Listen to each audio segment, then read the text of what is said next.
Welcome everyone to the second session of the Argemontus campaign, an epic fantasy 5th edition dragons. But might be the second session, but it's the first session for this lovely group of people that I'm joined by. I am your Dungeon Master, Rich, and I am running this campaign for Bo, Kayla, Rob, Lucy, and Kayla. As they wave hi, we will get back to them in a moment as we find these fine folks and adventurers in the world of Argemontus. They are currently on the continent of Athenos, a lush and vibrant continent with plenty of resources, allowing those to live there in relative safety in towns as long as they respect their authorities. And they are currently in the elvish nation of Iverson Kingdom that has opened its borders to celebrate the summer solstice, a holy day to one of their most popular deities, Omar, god of the grove. And they are in the capital city of Ilianthus, waking up the morning of the festival inside the Golden Goblin. So, let's start with Lucy, as you will be the first to wake up. All right. Please describe yourself. Yeah, as I come down the stairs of the tavern, Charlie is an elf of average height with like a lithe frame. She's very fair skin, dusted with like a very intense perpetual blush. It's complemented with her long blonde curls that fade to a dusty rose color, and they're pulled back into like a high ponytail that hangs pretty far down her back. She's got light pink eyes and a scar that's bruise-like in color, with like many tiny little lightning bolts that stretches down from her left eye from her cheek. She carries an ornate rapier strapped to her hip and a thick weathered tome hanging from the belt just behind it. Her attire is very pristine with like a royal blue coat with white accents, a high-collared shirt, and knee-high leather boots. And she holds herself with an air of importance, but her bright smile gives a kind of warmth to her. And accompanying her is her trusty sidekick, Theo, a small red fox flitting happily around her ankles as she comes down the stairs. Nice. And then next up, I say let's to the sound of sizzling bacon cooked sausage as it leads Banks to rise from his bed more half asleep than awake. Please describe yourself. Hanks is a satyr who, with little horns that could easily be kind of brushed over. His hair, shoulder length, brown with some purple tinges and streaks, turning deeper purple towards the tips. He looks like he's probably happiest in the sun. His complexion is pretty well tanned, but his green eyes, big green eyes, and his clippity clop hooves as he pounces out of bed and starts to stretch, make contact with that wooden floor of the tavern. He is going to be dressing up a little more today in some regal colors. So he's got his leathers on, his armor's all beneath clothes, almost like shapewear. I would imagine, like, because while he may be good with his tongue, he's not exactly strong. But he doesn't like to admit that. So his leather armors are going to be adding some definition, and maybe tucking in love handles. And then above it all, he's going to be wearing a like very respectable looking plush velvet purple coat, a long coat. I don't care what temperature it is, but he only breaks this one out for the high holidays, and Omar is his dude. So he's getting the fancy duds. So he's going to have like really Johnny Depped out, like rings and, like wearing the full pirate-esque attire. And so he's slipping rings on and jewelry, making his way down, clopping down the stairs, and sitting himself in front of some of that sizzling bacon. Very nice. And the next to wake up would be, I would imagine, Soul. You mean the first to wake up, or the first to make her appearance known? First make her appearance known. Yeah. I was already up this morning. Solstice of Summer, or Soul to her friends. She is about 5'10" of pure tabaxi goodness. She, in fur color and representation of a silver Bengal cat, so very athletic build, very lean, but still with some muscle on her. Amber eyes, the fur is silver in color with the tabby stripes and splotches akin to the Bengal. Her clothing is more functional over fashion. However, sometimes things can be jazzed up, but she's more in her street clothes today. The number one accoutrement that she could not be seen without is the weapon upon her back that is about as long, I believe it's as long as she is, if not longer, her trusty glaive. Okay. Along with her other backpack of other circus knickknacks that she has accumulated on her journeys. Sounds good. And last but not least is Zor. How does he look as he comes down and wakes up for the day? Zor looks pretty haggard, which might be the reason why he's the last one out of bed. He had a long night. Zor is a very stout, thick dwarf who is usually has the appearance of being quite greasy or dirty, maybe a little sweaty. He's about 5 feet tall, 150 pounds, which is kind of large for a dwarf. He's got, mostly pale complexion from being under a mountain for a lot of his life and in and out of the shade, but always got a little ruddy because he is also a big drinker. And he's on his way downstairs right now for his morning cocktail to start the day. He's a cleric and has some interesting beliefs that we'll start to learn about as we get to know Zor a little better. His clothes are road traveled. He spent quite a bit of time outside trying to find himself, and has just arrived in town for some work to meet his good buddy Banks and spend some time in this celebration and see what kind of money there is to be made. As of right now, though, he is rocking a bit of a headache and ready for breakfast. Sounds lovely. A wonderful group of adventurers that are entering breakfast in the Golden Goblin. It is quite lively, as people are also waking up early and getting their morning breakfast of pancakes, sausage, bacon, hash browns, fruit parfaits that all getting passed around. Your friend Thorvik Truanvil, the bartender, is slinging drinks, having a good time, and gives you all a friendly wave. It says, excuse me. Do any of you guys know, I've been asking everyone, does anyone know a bird named Byron? Oh, yes, he was traveling with us. Oh, that guy. I've been wondering what he's up to. He seemed like actually poke his head in the kitchen. Byron! Yeah, they're here.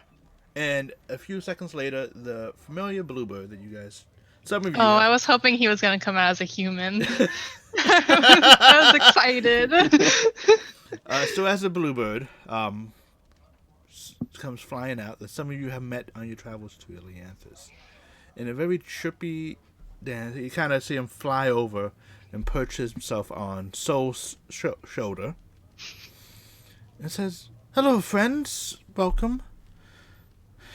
I've been looking for you all." How are you? Were you able to find some answers at the temple? I did. I found some. They can't do anything till after the festival. They said they're a little busy. Something about Understandable. if this festival isn't done right and yada yada. Oh, you know the religious type. Yes. But they said they could fix me. Well, a unicorn can fix me. A unicorn? Yes, a unicorn. Do you guys happen to know any? Not personally, no. Are those That even was not on real? the circus. Yeah.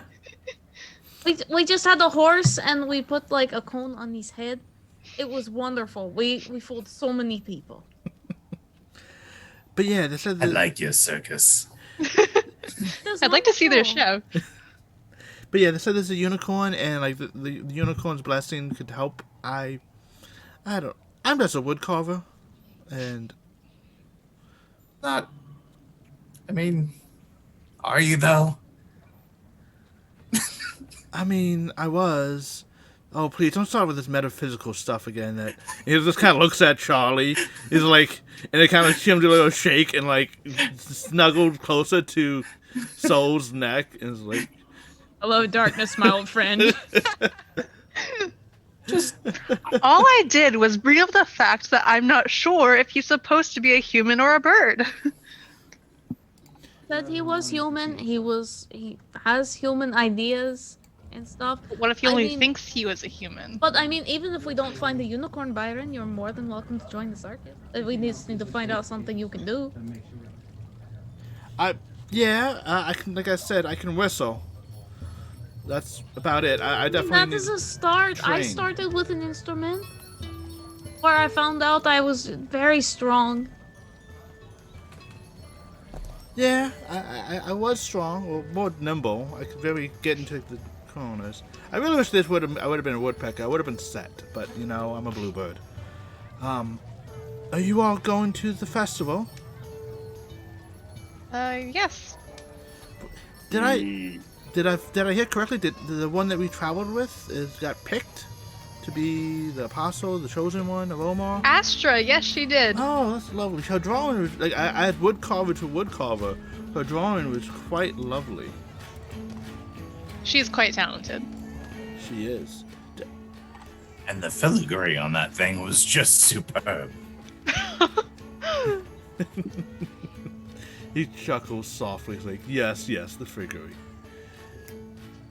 But I definitely can't wait to meet you all as a human again. It would be my greatest joy. And perhaps could help you guys I could sneak in with you guys? Well, where do you... And who questions a bird? True. That's true, but I'd rather... I have a fox with me. I'm pretty sure they won't question a bird. Yeah, exactly, but they won't question, but I'd rather not just fly around and you see him I mean, why fly when you sit on one of us and we walk? and he goes, thank you, I just didn't know how to politely say it. And he's like, but you're your fur is very nice, so, and he's kind of nestles.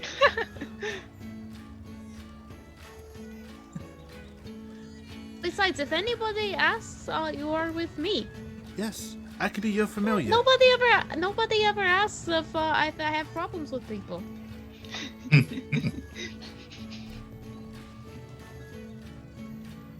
Of course. And as you guys talking, you definitely hear. Yes. Oh, I'm sorry. Go ahead. I was just gonna ask before we, or as we're going down to the festival, possibly, or before we leave the tavern, I would want to ask if the tavern owner, if there's any like post or anything, like any way I can send a letter. There is. Okay, and I would inquire to the direction to go Yes. to do that. It's kind of in between the Willow District and Oak District. All right. But it's kind Thank of you like a much. open area. Yeah. Okay. I have a letter I would like to send. Okay. And you can see as you guys look out, the crowds are billowing. You see people dressed in very colorful arrangements. You see people who have like outfits of like Omar, with some people wearing like helmets and hairstyles that reminds you of elkin antlers. A few minutes go by and Astra walks down from her room, wearing this lovely like shade of jade dress, where it has like this interwoven bit of golden vines and a cape or like a back mantle that has like this flowing set of leaves. And she goes, "Oh, good morning, everyone. How do I look? They tell me I should. They sent this over last night." You look absolutely stunning. Oh, thank you. Like, I hope it doesn't like with my hair. It matches the red hair and the green. I think it goes perfectly. Oh, thank you so much, Charlie. I was a little bit. Having nervous. seen all of the like big antler like stuff, I'm just kind of like polishing my tiny horns and like really trying to make them pop a little extra. Hey, you look great. You look great. Oh, thank you. I'm gonna head down to the fest. I hope to see you all there. They told me that you got seats up front, right? Yes. I look so forward to see you all there. It will be a wonderful time. I can't believe I was chosen. I can believe it. You're quite spectacular. Oh, no. I still can't beat you in Dragon Chess. Yes, but talent and intelligence does not always coincide. I'm not saying I'm calling you unintelligent. What I'm saying is that you are amazing in other ways. I, however, can only play on a chessboard and show my spectacular skills. I'm gonna stop talking now. Even if with my low wisdom score, I'm reading the room. The room sounds bad. She just kind of like nods. It's like, okay. But I'm gonna head off. I'll see you all there. And she kind of just leaves into the crowd, leaving out the front. Charlie's just like sitting there. She's like sweating. She's like, fuck. I'm bad with words. I thought I was supposed to be smart.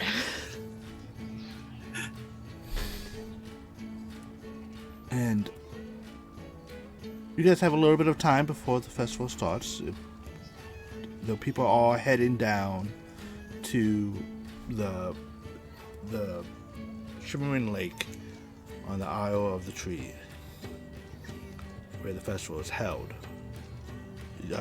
Charlie, you said you wanted to mail a letter? Yeah, I was like, either if like it's on the way or if I just take like a detour or something. A little bit of detour, but not too much. Okay. But yes, I would like to drop by and mail a letter. Okay. Does anyone else have any quick detours they wish to take before? Not necessarily a detour, but just something to say to Byron. We have the same agreement as last time, correct? Not flip to by my face. Sometimes I grab things out of the air, and that might accidentally be you. Yes, I will remember that. I'm just gonna sit here and make sure to not do any... Yes, you do not want to be like Library Mouse. You see, it's like the bluebird get a little pale. It's like, library? Okay. Charlie said it was okay because it wasn't actually a real mouse. It was like a magic mouse. I don't know. Well, I'm a magic bird, but okay. No, I mean like a magic mouse as in like like when I caught it, it fucking disappeared. I don't know where it went. Ooh. Okay. Weird. And you guys head to the festival grounds, making a small detour on the way to a little post office dropping point. Where are you sending this letter to, Charlie? I am sending a letter back home. I'm sending a letter to my friend Oberyn. Okay. I basically like I keep up with him through letters still, and I wanted to let him know that I got here safe and just what's been going on in my travels. So Okay. A intercontinental post office service will cost you 1 gold piece for it. happily I shall pay that.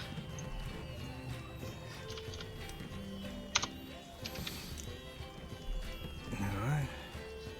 And as you guys continue traveling through Ilianthus, the capital city of the Idlesome Kingdom, with the houses and buildings seeming to be made from trees that have been molded into form the houses and structures. The roots actually being woven together to make the roads and pathways. There's interconnecting pathways. Pieces of bark have been peeled back to open for windows and shingles. And as you travel to the festival, you travel through more of the temple area, traveling through some notable through the Orchard Temple, which some of you have been to before, the Temple of Omar, along with the Temple of Azeros Kor, that some of you may have interactions with. And as you guys get to the shimmering lake that borders Ilianthus, you see that a wooden floating log's kind of been laid across, leading to the island in the middle. And as you walk along, it definitely kind of gives way. If anyone has been on those little paths in the ocean, it kind of goes into the waves, and it's this little floating dock scenario as you're walking. And it seems like it's this mixture of lily pads and wood and branches and wood, that's driftwood, that's kind of just floating there, letting everyone walk across. And there is a large crowd gathering. And as you get to the island itself, you see several guards in the Ilianthus garb of wearing the brass metal with the tinges slowly being tarnished into this moldy green, wearing this green cape. And they go, "Alright, y'all, just go forward. You find yourself a spot. No pushing, no hurting anyone. Just keep calm. Everyone gets to see the festival. Just go on forward. Find yourself the spot. If you have reservations or predetermined selections, please go see Sergeant John, and he will make sure you get directed to the spot." And you see him point to a elvish figure who's wearing plate armor with this very elegant headpiece that actually has wings designed in the back, as the sides flowing in the back. Same design of the brass material and the mold. And you see him having this very elegant design pommel with a green gem on it, sword on his hip, and a light tan bow strung across his back. Am I able to tell anything special about this armor, specifically this mold growing on it? Give me a investigation check. I would say you have advantage because of your smith proficiencies. Yes. Let's see. I remember how to roll here.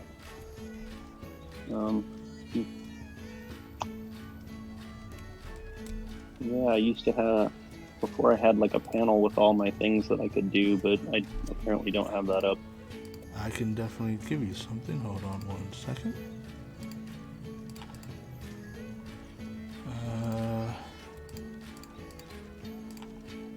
There we go. I just requested it for you. Great technology. Perfect. Boy. Okay. That's a big yikes. Wow. 2 3s. On advantage too, That's We're getting the bad rolls out now. getting it out of I the really way. should have had some of that Bloody Mary thing we invented. Well, I got the vodka part. But I As think you the rest of the ingredients are missing. as you guys head over, you try to like figure out like the mode and all that. It looks like to be some type of tarnish, like it's naturally occurring tarnish, like someone like almost looks like somebody was spilled acid on it purposefully. However, as it is a elvish make type armor, you are not super familiar with the styles per se, so you Okay. can't. So the actual process of all this eludes you. And as you walk over, you see him kind of like have a small clipboard in front of him. I'm just looking at it, names, and he's kind of like, "Hello, welcome to the great festival of Omar. May I assist you?" Do a little click clock tap dance. Hello, it's us. We're here for our seats up front. The VIPs, VIPs. Banks Farenve and Company. Oh, yes. May I just have everyone's name to check off? It was Banks. We have a Solstice. Solstice. of summer. Solstice. Thank you. They always spell that wrong. I understand is European, so And we have a Charles. Charlotte. Charlotte. Okay. Charlotte. And a Boo. I'm sorry, that's just totally DM messing up. A Zoo. A Zoo. Yeah, that's right. That one's dead on. Mm-hmm. There's Perfect. too many names. Come on, Zoo. Let's get you to a seat. And they very apologetic with mispronouncing your names, both DM and Sergeant John. Walk you forward through a large crowd. People kind of giving you like an answer, like, "Ooh, what's going on?" Like people are like making forward, and they see you getting led up to literally the front of this, almost kind of in the center, a little bit off to the right. And you guys are sitting in front of this great huge tree that you have only seen from the distance, and the size of it right in front of you just baffles your mind, as this massive 80-foot, 100-foot wide trunk of a tree that spans high into the sky, that you actually see birds flying about like underneath the canopy, and they still look miniature. The crowd is thick with people celebrating of all various creeds and ages. To your left, though, you see what can only be described as high nobility of Ilianthus, wearing a full green breastplate armor with a black hair that's like straight and long, with this standing there with his elegance and poise. Banks, you recognize him as King Zorsley Marsdatha, the actual leader of Ilianthus, and he's flanked on either side by several delegates. The most noticeable is a elvish woman who's wearing this very green dress, flowy, with like this gold embroidered tree pattern on the front and Omar symbol on the back. And up ahead you see Archdruid Theodore, as you see him preparing with several offerings on tables behind him. Some of you notice your own offerings. Banks, you notice your little collection of pieces you found as offerings. Charlie, you see your book and your gift from your master as well. I think I'd be like satyr explaining this to Zor the whole time. Like, so this is the king, right? And he's got like, he's pretty big deal, but that archbishop and those are the offerings. So you didn't bring an offering, did you? That's okay. I'm sure they'll forgive you. Probably will not haunt you for the next year or anything, and just so on and so forth. He's just rubbing his brow. Yeah. I'm so confused right now. Okay. A few minutes goes by. Does anyone wish to do anything up front? No? Okay. A few minutes go by, and you see the Archdruid step forward, brings his hands forward, and proclaims, "Thank you all for coming to Omar's festival. Thank you for giving your gifts and offerings." And he gestures to people. It says, "And we have a very special offering and a very special elven lady who, with her blessing, has shocked us all." With that, the noticeable craft of Astra is brought forward on a kind of carried forward like with two pallbearers, moving it, carrying to the center. Followed by Astra, and as she walks, the crowd goes wild, clapping. You see people with Astra shouting her name. You see occasional one of those posts with a very creative drawing of Astra being sold. One of the very few that remain from an unlikely fire. After a terrible random happenstance of some fire, I heard. There was a fire? Look, I feel like I'm a really obnoxious audience member, so I'm just like, I know her. I know. As you watch, you see several pixies and other fey creatures kind of approach from like from the woods and the forest edge, kind of all hovering about in various positions.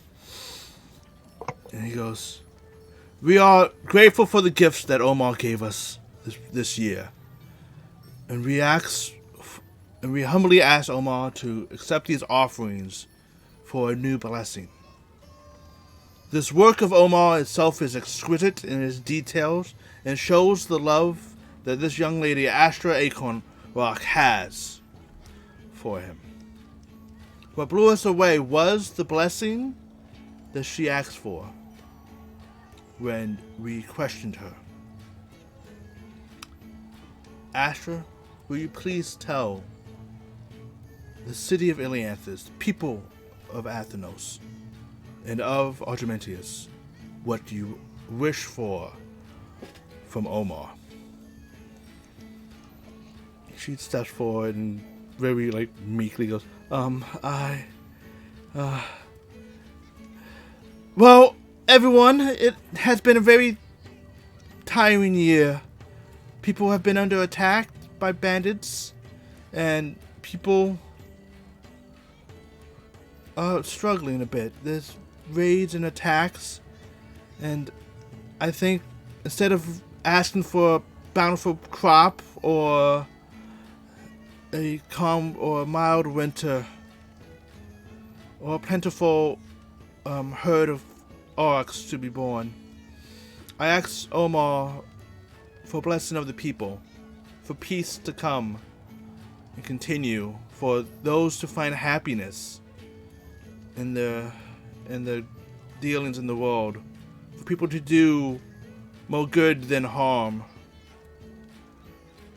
and people to feel generous, and let Omar guide them on that way.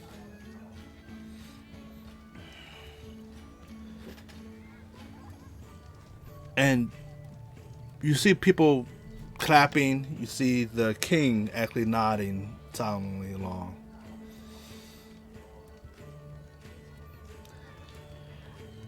And you see, there you have it, Who can say no to such a blessing?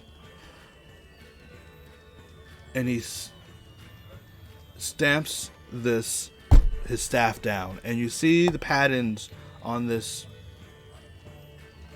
raised ground slightly light up around him as butterflies and leaves kind of flow out from a theatrical display. And then off to your distance, by the trunk of this massive tree, you see a greenish glow starting from the bottom and slowly about 20, 30 feet wide and slowly rising up. And Is this normal? the crowd gets hush. You hear whispers. He's coming. I just look at the satyr. Oh snap! Yeah, who's coming? Yeah. I think Vince, we're you're gonna the see only one. Omar, guys. I think he's here. Oh, He's- he almost never does this anymore. It's such a big. It's like Does these Banks little meeting pop-ups? his like celebrity crush or something like that. Wait. They have this whole party for him, and he doesn't even bother to show up most of the time. Now that's just rude. That is very rude. I agree. It's a whole different thing being a deity, let alone Fae. People are just always fawning over you anyways. You can't make people's love of you your own problem, you know? That's not... It's otherwise he'd never get anything done. If somebody threw a party for me, I would consider it very rude if I do not show up. Well, that's why you're not a deity. And as you're talking, this greenish shoot starts at the base of the trunk and meets the ground, meets up to probably 50 feet in the air in this archway. And when it finished, the golden vines sprout from the top around the bottom in this electric pattern. And when it finishes, out comes Omar, god of the grove. You see him as this 30-foot tall elk made out of greenery, moving, clopping. As he moves forward, you see the way he steps, the grass grows, flowers bloom. The body of a elk walking forward with the torso of an elvish man wearing clothing made from these vines and leaves covering his body, with an elegant face of dark green, and you see on his head a 7-point antler, and he walks out. Can I look from Astra's wood carving to the now figure in front of us? It's a very good representation. It's basically, you look at it and it's like her carving's like right before him, and it's like a scale image of, you see, like, about 1/20th the size, you can say, of actual Omar. The resemblance is very uncanny. Several people in the crowd bow. Astra bows deeply, kind of like clapping their hands, like shocked. And you hear Omar speak. People of Athenos, those who come, I thank you all for your offerings. I appreciate them warmly, as it is a token for the gifts I give to you, and a token of your respect for me. This young lady, Astra Orkanrak, her craftsmanship and love of the wood is clearly seen. Also, her love of the people and love for others other than herself is something that I could not ignore without coming and saying, I will grant her blessing. I will let you all be happy. The time of pain will be over. The struggle and strife of the land will be addressed. And he walks forward and he goes, Dear Astra, And he walks on top of the altar, this raised platform. And as he does, a red light glows from beneath him, as several runes in a language I believe no one speaks. Infernal? Inferno. I know Infernal. You know Inferno. It is arcanic runes. I was wrong. Arcanic runes in a demonic language. And you can only Sounds like Infernal. Yeah. Shows up. And as he's present underneath it, his underneath body is illuminated from this reddish glow. And you all hear this unholy scream of pain. Of "Ah! Ah!" Omar, no! As the base of Omar starts to mold and rot away from this light. His legs start to crumble. What's to happen? People, Was that supposed to happen? Is it? I don't know. people are. I'm like rushing the stage. I don't know. But you said there were like these runes. There are these runes. Like I'm immediately just problem solving mode, trying to like see if I can break any of the source of this bad stuff. As you rush the stage, Omar falls. His legs kind of mold away, and his body actually falls down, landing on his side. There are several guards between you and the stage. Give me an athletics check to try to get past them. Can I do some sort of Of arcana? the got many this. things that Omar has blessed me with. Okay. Oh shit! Oh shit! It was Tony, Bless my son. Yes. With the Omar's blessing and power rushing through you, they try to stop you, and you use your muscle leaps and kind of just leap over, get into Omar, with Astra on the other side. And yes, you can do an Arcana check, Charlie. Okay. I just want to check to see if it's anything. Like, if I can tell what, like, the source of magic is, like, what exactly the spell is, what's going on, stuff like that. Mm-hmm. And I'm going to have Theo use the help action on me. Okay. Actually, what's happening is hard to tell. You can tell that this is some type of magic that's definitely powerful, and it's beyond your scope. And as the rest of the crowd is shouting, some are running away.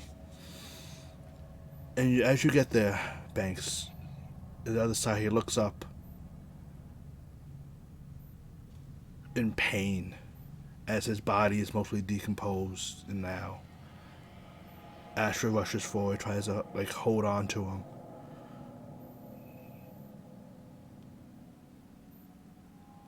And his body makes this, mouth makes this wordless yell of pain, of agony, that is not heard, but felt, as the rest of his body turns to this mush of rotted plant life. With that, the portal behind him turns, and several creatures fly out. And as it flies out, the giant tree, you look up and leaves are falling. The green leaves have turned black. The trunk is graying. And the guards shout, "Protect the king!" And you notice the Archdruid trying to cast spells of some kind on Omar.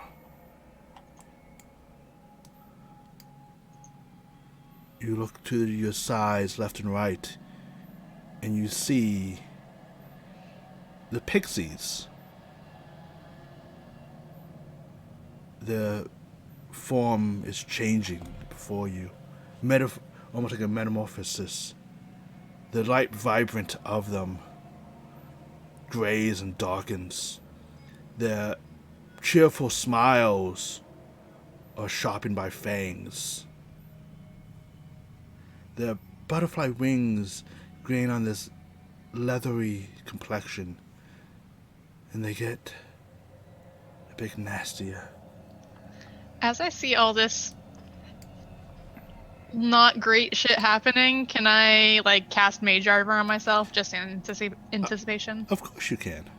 Okay, I'm gonna do that. I think Soul and I are still in the stands, right? Yeah, only one that's not in the stands is Banks. I'm gonna start rushing forward too to like, Yeah, I'm gonna mutter. because I see Astra with Omar, and like I'm like, oh shit, they're gonna hurt my girlfriend. I'm gonna mutter. This doesn't look good. And I'm gonna rush down there. At the same time, I'm gonna cast guidance on myself. Okay. And Will you all? Where up on the stage was I able to get to I'm gonna. before Omar died? I'm getting you right there now, Okay, cool. oops, where am I at? and then I'm trying to see why you guys have this status on your thing.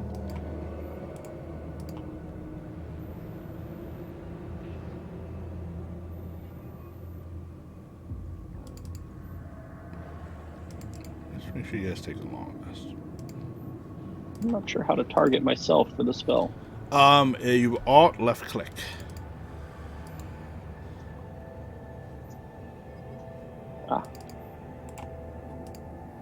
There we go. My character was labeled as dead. I don't know Yeah, how this happened. But- I don't know how it happened either.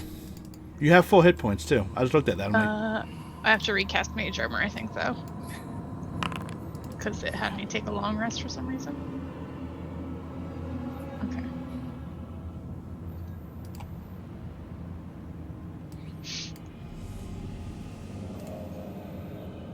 you took a long rest and you still show up as a unconscious symbol. Yep. I have no idea. My thing says I have hit points. I know you guys have hit points too. That's why I'm just like, you guys have hit points, and I'll bring you out. And there's a new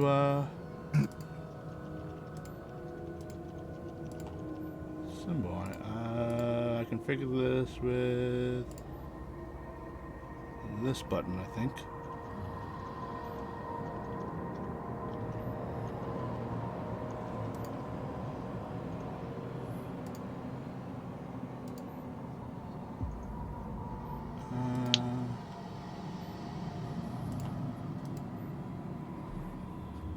That might have fixed it. No. How is it doing this when you guys have full hit points? Alright, we're gonna fix this on the break, unfortunately. And we're gonna go over to the combat screen. Those who are rushing forward, please give me an athletics check, please. I would say because there's 3 of you, the guards are not expecting that, and you can all have advantage on doing so. Can I do an acrobatics instead Sure. to try to like dodge around them? Maybe. You would not Okay. have advantage though, but yes. Can I go Okay. full? Can I go full linebacker? Oh yes, you can. Yeah. Because if the small ones are behind me and I'm moving forward, then I'm big. I Okay. can make a hole. Oh, I wonder why I'm not rolling with advantage.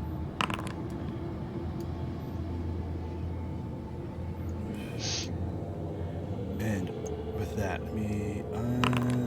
We can do that, I guess. And with that, you guys can see the creatures. I didn't know. 15. Athletics, like you said. Yep. Why you guys Okay. have rolling advantage? Figure this out. Foundry. I was Damn saying. you, Foundry. Yeah, it actually almost tried to update before the session too. But Zora 13, Solstice with 21, and you with 21 acrobat can get on front to the stages. And you see in the up ahead these creatures snarling and diving to you all. And with that, let's roll initiative. Wait, here we go. Aw, beans.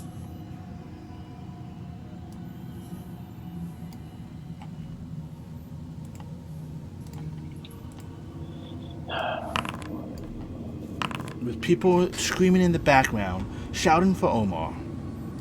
Where is initiative? Right click On the fist tab. Yeah, fist tab.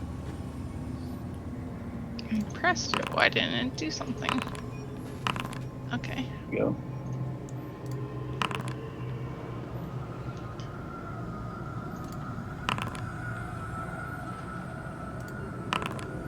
Wow, we rolled some real shit initiative rolls.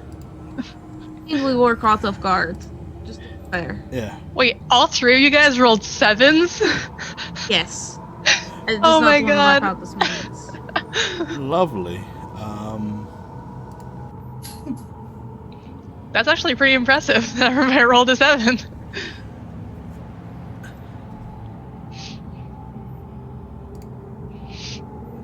Get a little bit more spooky sound in here. And with the screaming of these creatures flying forth, Astra shouts and holds the decomposed remains of Omar's in her hand, shouting, "Omar, no, no, no, Omar!" And that's like tears down her face as she looks at you, Charlie.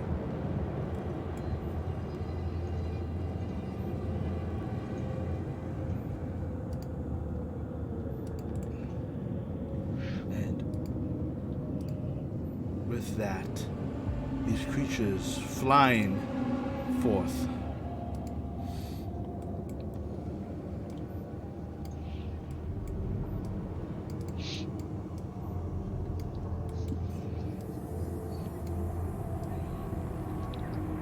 So this guy right here, is that...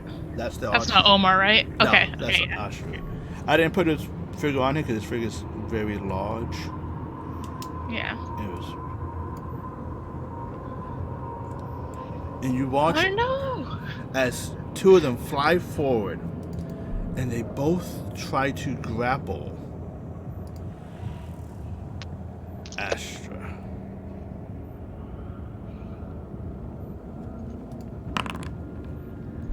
Oof.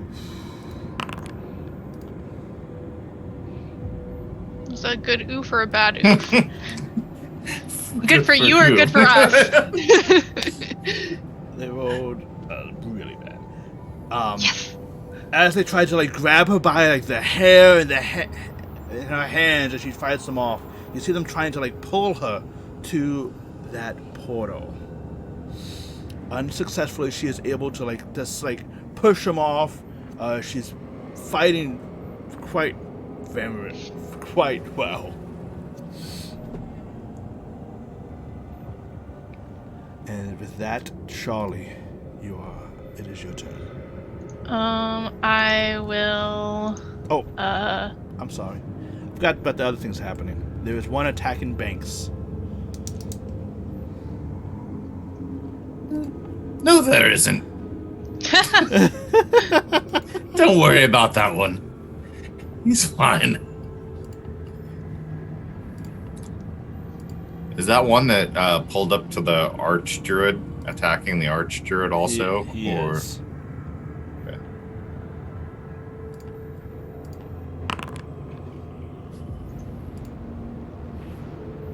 Why you do this to me, Foundry?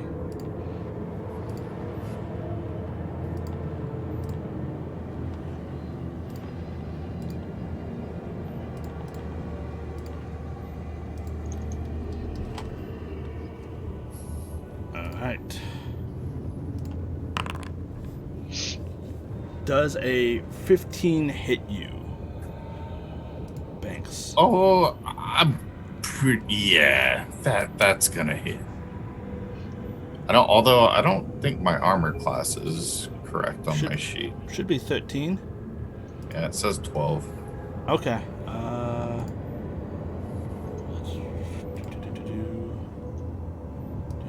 you have leather armor? Although I have, isn't it? What's the armor calculation on that again? Because I have leather armor, right?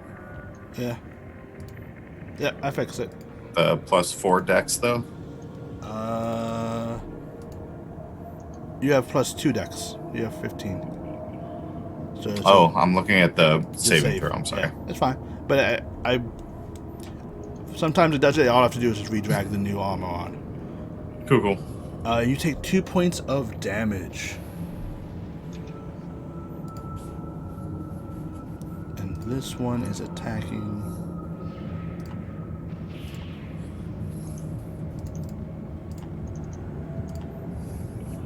And he hits the druid as well. And that's their turn. Now, I'm sorry, Charlie, it is your turn. Okay. I'm going to bonus action Blade Song. So I'll unsheath my rapier, and as it kind of like comes out of its sheath, like it's like starts ringing like a tuning fork, and Blade Song is active, and then I'm going to move forward, just right here. Okay. And Theo, who is on my shoulders right now, is going to jump onto, because these things are like little flying things, you said, right? Yes. Okay. So he's gonna jump from my shoulder to like try to like bite at it, and in doing so like kind of distract it to give me the help action to attack. Okay. And then I shall attack. Okay. Crit! Unfortunately, it is a crit. Ooh. Hell yeah. What? And with that, your rapier with Banks, not Banks, with Theo jumping forward on the thing, throwing it on balance as Astra is resistant to it. It pulls on his wings as your rapier finds its home right in the middle of his neck, and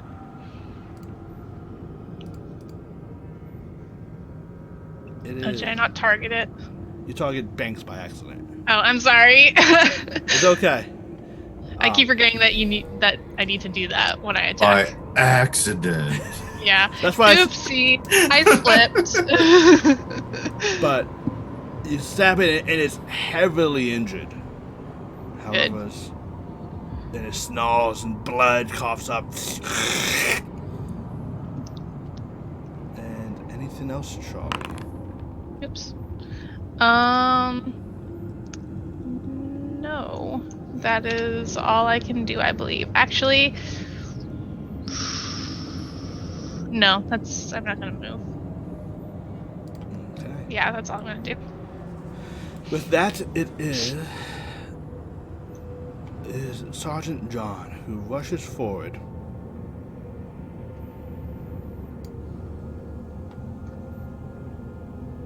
And makes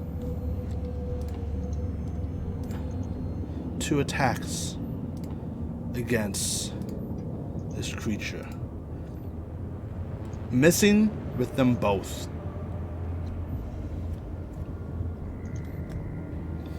He's just swinging. You killed Omar! Slashing, the thing just nimbly flies out of the way. So, Okay, so I am probably gonna run up.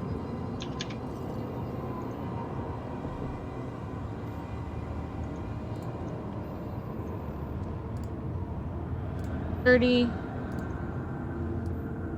and I would like to use bonus action. Okay. Get my cool thingy. Death. Your cool thingy of Fire. fire. At the Storm Herald. Yes. Go ahead and click it and let's see if it.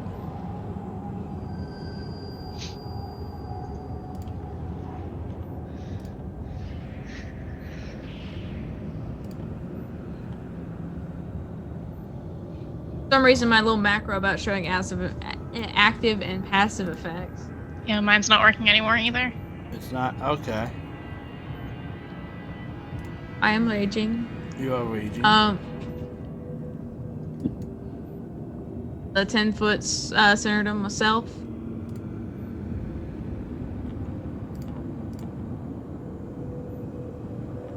And that does hit this one here. And it hits the druid and this Yep. one as well. I take collateral damage. That's like my whole shtick. Let's see. And boom. There we go.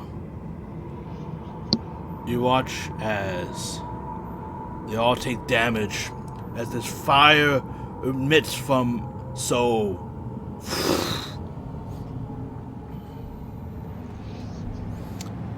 You still have your action. I'd like to swing with my glaive, please. You, of course, you can. Hit this individual right here. Go ahead. Make your attack. Reckless attack.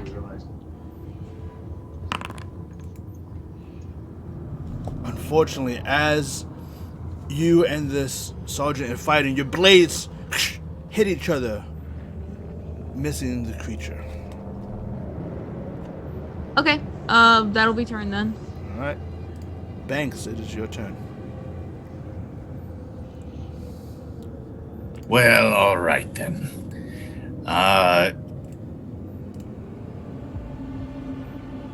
Banks is going to, with his rapier, take a strike on this fella right here.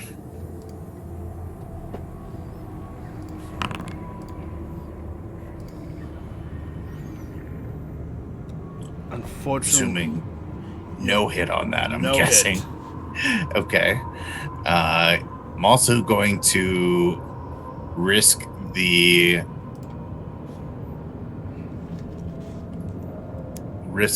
opportunity attacks and reposition myself over You're here. a brave man. all right. Does a 16 hit you? It does. You take 1 point of damage. I already did it for you. Okay. You have to open up the sheet. Cool. And as a bonus action, I'm going to toss Zor Bardic Inspiration. Okay. Zor, it is your turn. Right. Bardic Inspiration is... let's see. Add 1d6. My character sheet just won't open now all of a sudden. That's fun. No. I had that too. I had to reload. Okay. But you have Bardic Inspiration. Theater of the Mind. You've got it. Yeah. There you go. All right, Zor's going to get crazy. Let's see, I'm going to start by casting Spiritual Weapon as my bonus action. Okay. Let's do that first.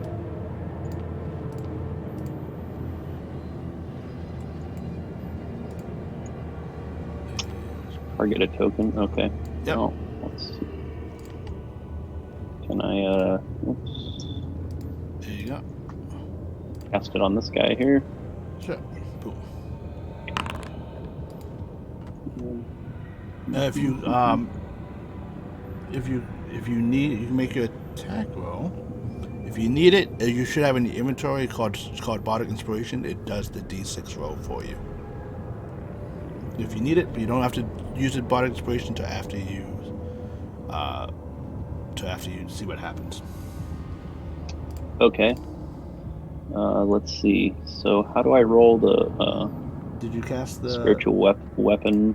If you can either Oh, here we go. you either click your I need token and a little thing pop up with spells, or you can open your sheet and then go to the spell tab and cast it. There we go. So, as the spiritual weapon of your hammer appears before this thing, tries to slam down, you miss as it nimbly flies around it. Ooh, what a bummer. Okay, And your so I'm going to use my action, and I'm going to bless. Unfortunately, you can't bless and use spiritual weapon at the same turn because they're both level spells. You can use your action to cast a cantrip. Oh, okay. Let's see. Yeah, I will do that. I'm going to just go ahead and try and hit this guy that is on the other side of Charlie from me Okay. with Sacred Flame. Sounds good. Why did it have you roll an attack? Don't know. That can be fixed.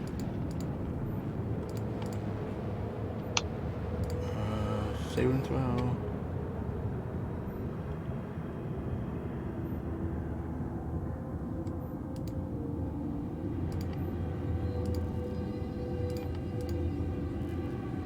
Alright, try it now.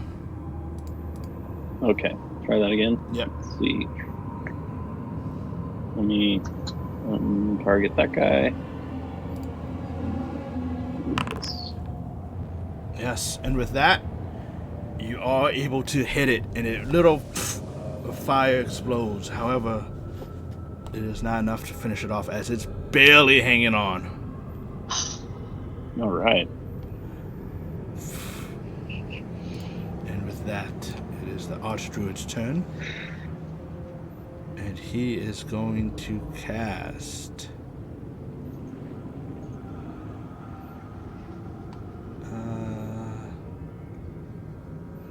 doesn't really have much spells prepared for today for this.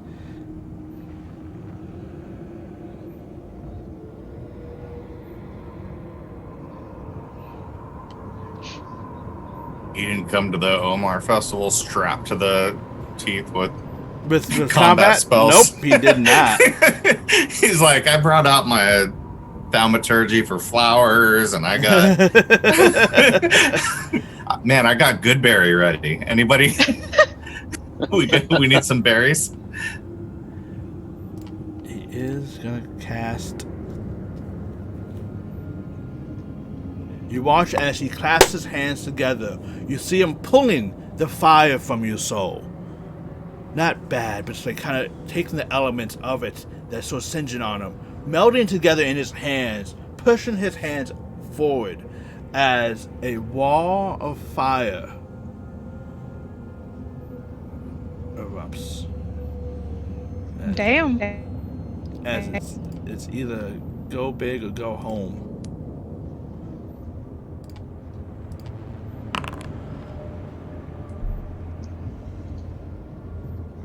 And with that,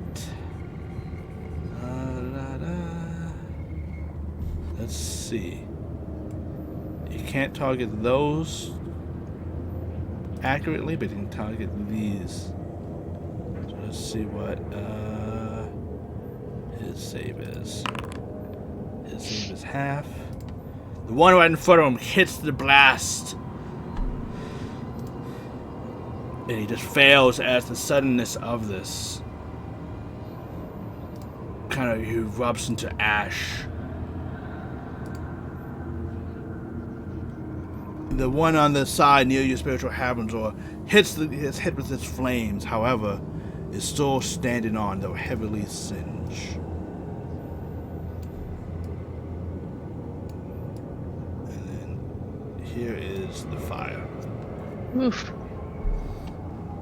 You hear the guards, protect the king! Protect the king! Protect the crowd! And they're like pushing forward, making sure everyone... Where is the king? The king is right here. Unfortunately, Okay. I couldn't get the artwork done by today. No, it's okay. I was just wondering. And at the top of the round, Astra disengages and runs behind you, Charlie. Okay. Tears down her face.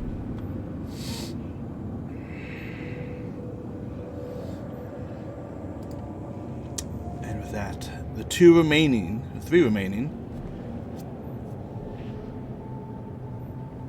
rush forward.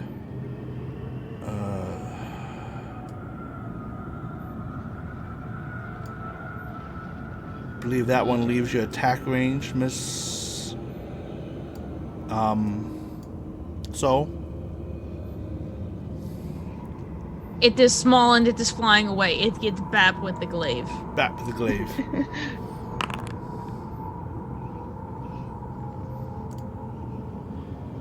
That does not hit, unfortunately. Damn. These things are small and nimble. Little fuckers. Yep. Small and nimble. As now, 3 of them are trying to grab Astra.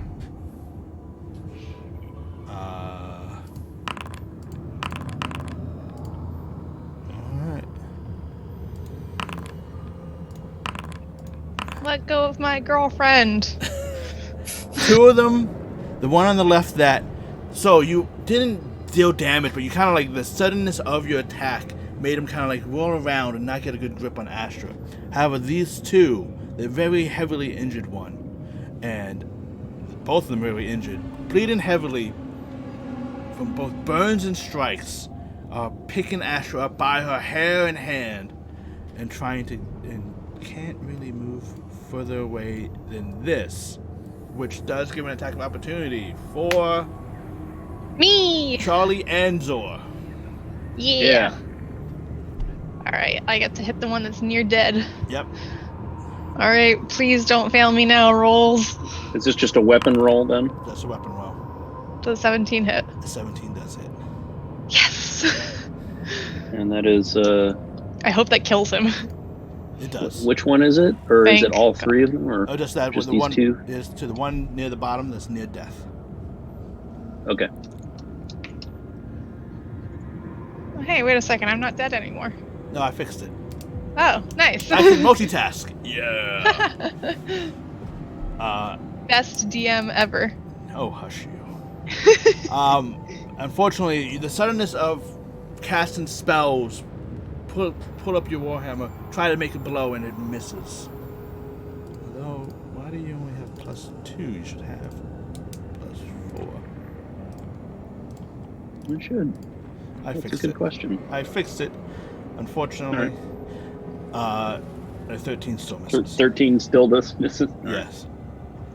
And with Charlie, with one just trying to pull Astra along, looking very injured, and one behind you. What do you wish to do? I am going to... I'll turn to Astra, and all the bad things are like up here, right? Like all like back here looks kind of safe. Yeah. Okay. And where was the portal that they were trying to drag her to? It is over here on the top side. So Okay. they have to go the long way because of the wall of flames. Okay. I'm going to step forward between her and this one. And I'm going to put my hand on her shoulder. Uh-huh. And I'm going to tell her,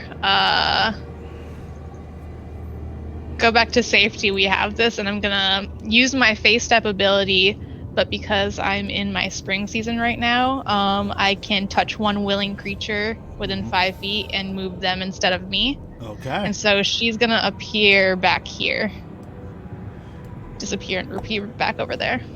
As you put your hand out, Nice. the misty forms kind of leave your hand, wrapping around her and flowing her to that spot. Okay. And then I'm going to hit the guy next to me, I guess. Go right ahead.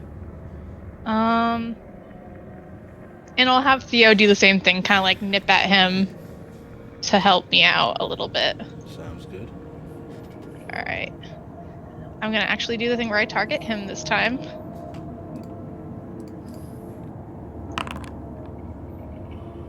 $24 to hit 24 does hit. for 4 piercing damage. Hell yeah. Yeah. There we go. Every bit counts. As you just... Ooh. Ginger. As Zor is getting his inspiration ready. Yeah. You do hit him briefly. Just, you're only glancing below. Anything else? I want to kind of like reach out and kind of like just scrape his wing barely. Is there anything you wish to do? Anything else? No. I don't believe so, because I don't want to move and possibly get attacked. So, Got it. And with that, the sergeant steps forward, makes 2 attacks. The first one hitting him squarely as your blow made this creature unbalanced. And he is able to bring along his back his longsword attack for 8 damage. However, the second blow misses. So, what do you wish to do? Well, I'm gonna catch a case of the zoomies. Okay. Oh, I am going to go 5, 10.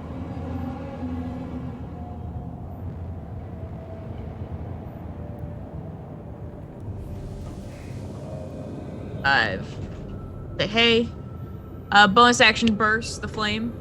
Okay. Go ahead and... Oh. As you burst the flame, this thing is no more, as it only had 2 hit points left. And the azure flames kind of like... You kind of pull the flame from the wall of fire around you, and this fiery explosion doesn't hit anyone else, but does hit this creature, and it kind of evaporates into ash.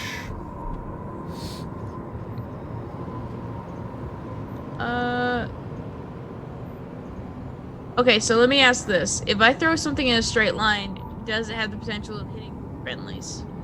Only Do if I have you to roll. finagle that? Only if you roll a nat 1. I would like to yeet 1 javelin, please. You may yeet a javelin. Yeet.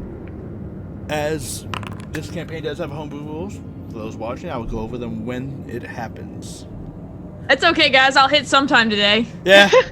I believe in you. Unfortunately, these things are very nimble. So and with that, Banks, there's 1 creature left. 1. Going to very angrily and covered in the leftover mulch that is Omar, just step up to this one and cast suggestion on it.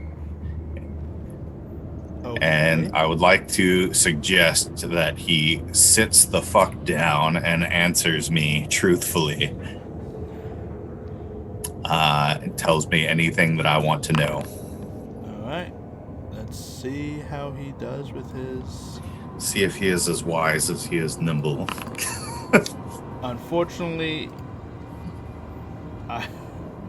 I rolled. Shit. I rolled a 19, but he doesn't. So he succeeds. All right. He just goes and goes. You will follow us too, brother. All right. For more for flavor than anything, I'm just gonna kind of kick at him with my hoof and spit. All right. Anything else? No, that's all I got. All right, Zor. There's one remaining. Cool. Now Zor's angry. He's going to try and crush this thing absolutely to death. He's going to start by swinging his warhammer, Okay. and we'll see how that does. And maybe end up using the bardic inspiration on it. Maybe. Definitely. If you open up your character, you should have to see it in inventory. It says Bardic Inspiration. Inventory, bardic inspiration.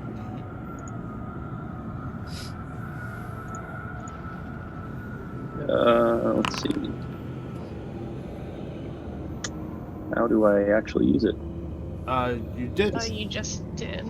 Yeah, you got Oh. 3. I was gonna say, I think even if you were to use it and roll a 6, you still wouldn't have hit. Yeah. Because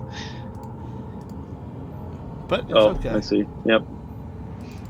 It's fine. I'm not metagaming. I don't know their AC. Unfortunately, with the Oops. the kind words of Swing and a miss. with Banks cursing and spitting at it, you feel in this inspiration there's not enough to land a blow. You still have your bonus action now. Yeah. So my trusty sidekick hammer is going to move over and also take his attack on it. Okay. You should be able to. Actually, hold on a second. I can do this. Virtual weapon. Does it say his hammer's dead? It does. It does. Is that Hammer ever really intentional, alive? or are we just the death hammer? I It is believe the last session, it did die. We killed it. yeah. Which Yeah, is Mike strange just because spiritual say that weapons still. don't have hit points. Yeah, I actually don't have an attack choice under. If you look under your cantrips, I just gave you one. Okay, under mine. Let's see. Look at this DM, just on the There we go. fly.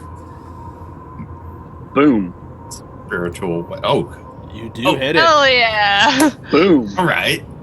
You do hit it. As your one hammer misses it, it did not see that you mentally compared your spiritual hammer to come up behind it, and you just smash it down. It is now on the ground, bleeding horribly, with crushed bones. I was really hoping for the two hammerheads to just, but What's your We'll get there. spellcasting ability modifier? Because doesn't spiritual weapon add that too? Wisdom. To the damage? Yeah. On a hit, target takes force 1d8 plus spellcasting ability modifier. It does. So Oh, it should add your wisdom as well. so with that, actually, this move, and as it comes down, it flips it up and smacks it again, and it is dead. Yay. Yeah. one shot. And with that, Splat like a bug. combat is over. However, most of the crowd has run or is process of running away.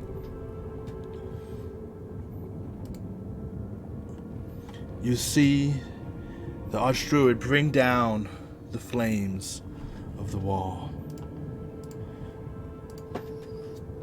You see the creatures that you have defeated has slowly started to turn to ash. And the red glow of whatever glyphs is fading.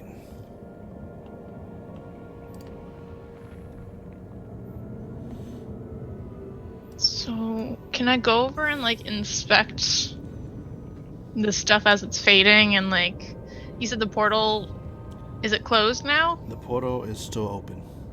Okay. Can I kind of go around and try to like inspect the glyphs in the portal and see if I can tell what's going on here? Of course. As you do that, you see the Argemontus slowly walking to what remains of Omar. Is he just I like a would pile like of ash? to. Yeah, I'm pretty much just like walking aimlessly through the mulch. Banks just got to meet his celebrity crush and then immediately see him die.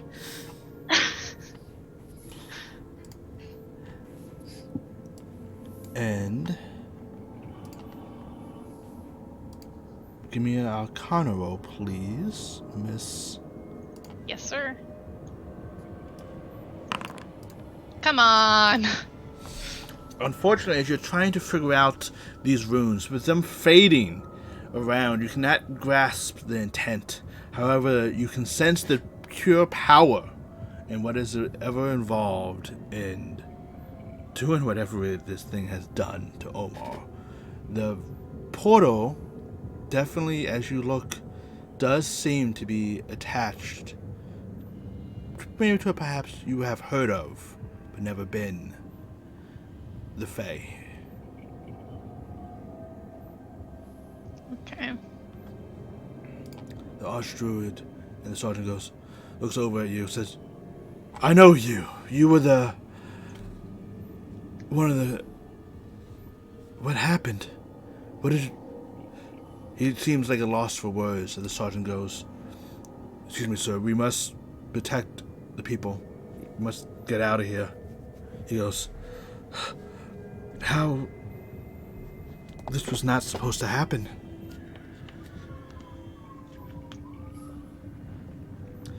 Byron flies back to your shoulder.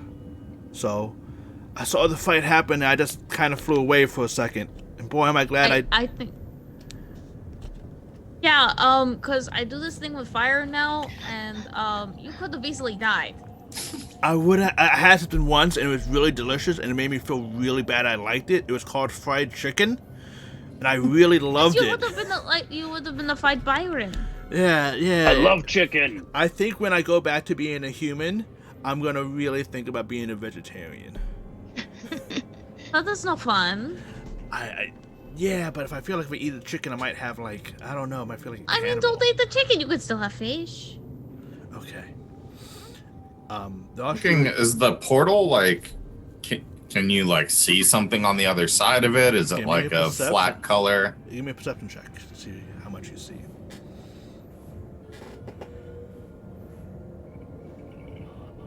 Can I, since I'm like where- inspecting, give him the help action Sure. as well? Okay. I'm not the gonna help, need it. but- Yeah. So with the 11, you look and it does look like the Fey Wild. However, it does seem darker than normal. You have never been to this part of the Fey, but you have heard of the more less than cheerful Fey creatures come from a place called the Shadow Fey. And it looks like this is something related to that. Because me and Banks are like at the portal looking through it, and like I see him kind of like come to the same realization of like this is the Fae as I did. I kind of like look at him and I'm like, is it weird that I want to go through it? Not at all. I bet there are a lot of things worth killing on the other side of this fucking portal right now. This is like a side of Banks I've never seen before, and I'm just like, okay. And you see Astra rushing forward, the sergeant grabbing her. Not roughly, but kind of like around the way. It's just like, you don't want to. You hear her go, oh, you don't want to be. This isn't. She's like, it's my fault. I caused this. He came because of me. I'll kind of see this happening, and I'll kind of go over there to see what's going on. Doctor goes, we can fix this. We can fix this. Don't worry. Sergeant John, please take her and them back to the Orchard Temple. And then we will discuss what we need to gather to fix this. Please have your guards secure this area. Let no one in or out. And is the king safe? He goes, aye. The king was sent back to his residence. They teleported him there as soon as the first sign of battle happened. And you hear the Archer go, do we have the location of Cassidon?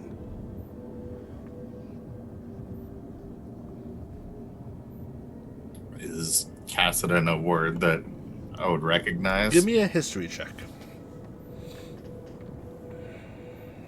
You're not being quiet about this, right? Like we can all hear them saying this. You guys are close enough that they're not like shouting it, but you guys all overhear all this. Yeah. Cassidon, you know that he is on the council in Doveport Alliance.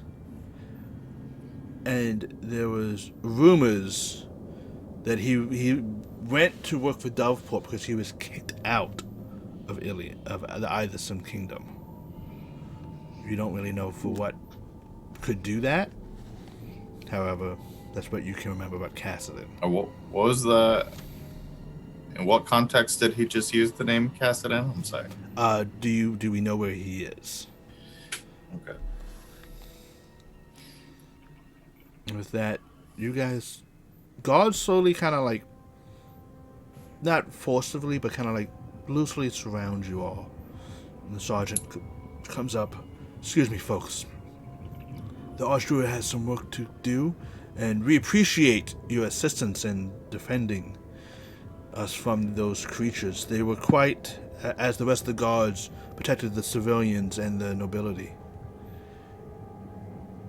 We Is asked the Archdruid still in like earshot, or is he like moving on? Because I like to bypass this guy and just be like, did he have a proper name? What was his Theodore. Theodore. Okay. Theodore. Yes. I think we have to talk. We will talk in a moment. We will talk at the Orchard Temple, if you don't mind. I would like to get back and study some... I'll be waiting for you there. Yes, we will talk. Don't worry. We have much to discuss. Thanks. When you look down, you see my familiar is like sitting at your ankles looking up at you because you just called his name as well.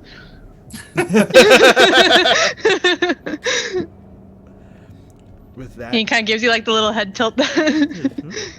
I'm going to take might be enough to kind of snap me into a shade of mirth. Just kind of kneel down and give it a pat on the head. Yeah. There, Teddy, not you. With that, you guys are... Does anyone else wish to do anything else before they are escorted to the Orchard Temple? I'm going to kind of straggle behind for a second and like nod my head in a silent prayer for everything that just kind of happened. Okay. And I'm going to take my flask out and uncork it and pour half my whiskey out on the ground. People look I'm kneeling down by Theodore the Fox. Going to gonna try and shovel up a couple handfuls of this deity mulch. Okay. Are you trying to do this? Celebrity crush to the next level. I'm really. It's not. It's. I will do it respectfully and. Are you trying to do this so no one notices, or try to? No, not at all. Okay. Like it's just like and I'll even like kind of bless it as I put it away. I'm trying to be as respectful as you can possibly be, but I definitely want to keep a piece of this with me. Got it. Zor's like, that's blasphemous. Do you think we could brew something out of it?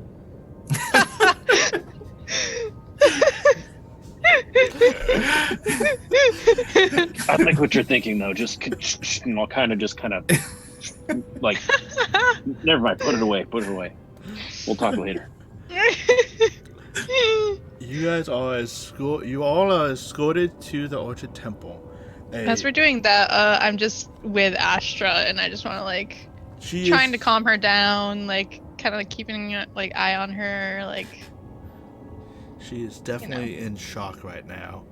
Kind of like moving forward, walking, but like not really reacting to much. Now that the events have procured, and you guys arrive at the Orchard Temple, a building that is made from several white oak trees that have been melded together in wood song, or whatever magic is used to form them, into this elegant building that has the branches be made as the walls, the top of the leaves, which were once white, but is slowly turning black as the roof. You guys are escorted through into the back area that Banks you are familiar with, as where the questions were asked before. The 5 of you are kind of sat around, and Sergeant go, if you need anything, there'll be a guard posted outside. Please take your time. The usher will be with you all in a moment to discuss the events, in case any more investigation is needed. He leaves the room, closes it. On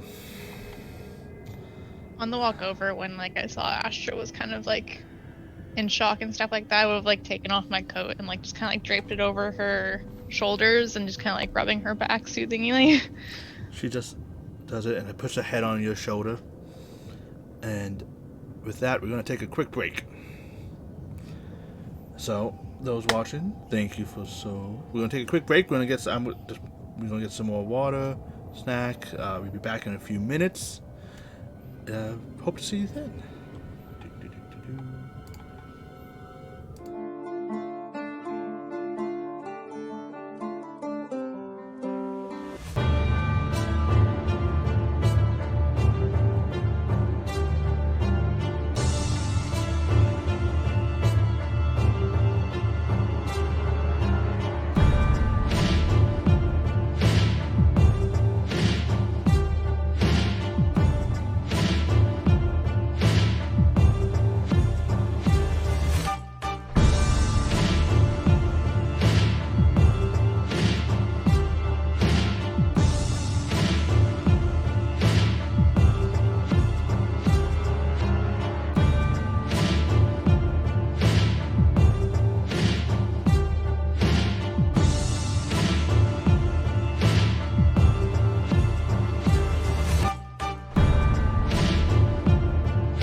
Welcome, everyone. We are back. Thank you for those who are waiting for our glorious return.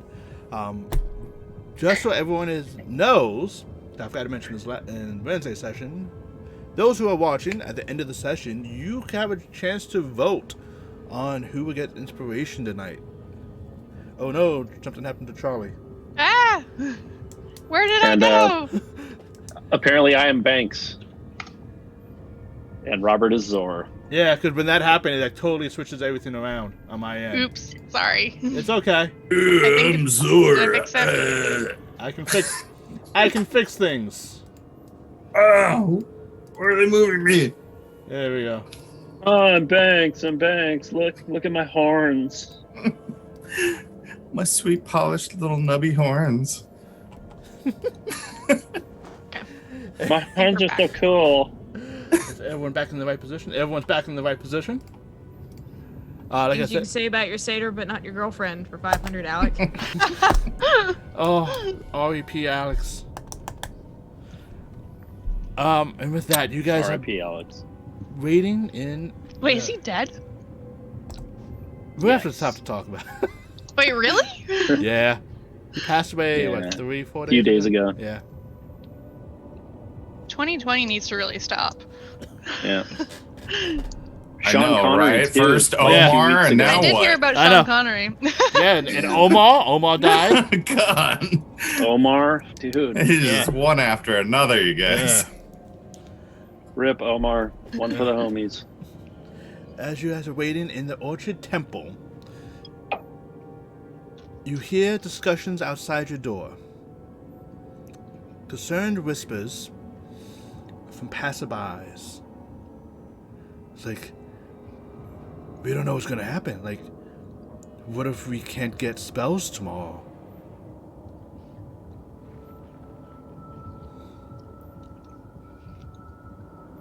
And Is then- Charlie nearby? Charlie's nearby, yeah. Charlie, what does this talk about magic and stuff? I thought you always had magic. I always have magic. I assume those are clerics speaking, and their clerics come from their deity, and if their deity is dead, then who knows if they still have magic? I guess their guess is as good as mine. Yeah. A few more minutes goes by, and you hear two familiar voices talking. Archer Theodore and Sergeant John. You hear them talking. He goes, Sergeant, we must find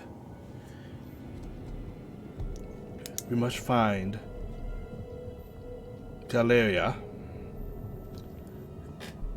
She can help us.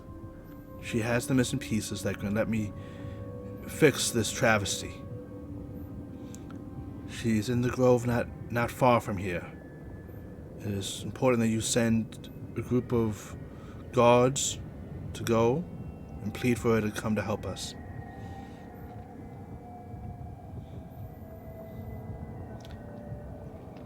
And as the discussion finished, they both enter the room. And after the sergeant goes, thank you all for waiting. We will have everything fixed momentarily. Guards will be sent out to collect the necessary ingredients and materials needed, along with the proper spellcasters that could assist us. Needed for what exactly? He says in restoring the deity's power.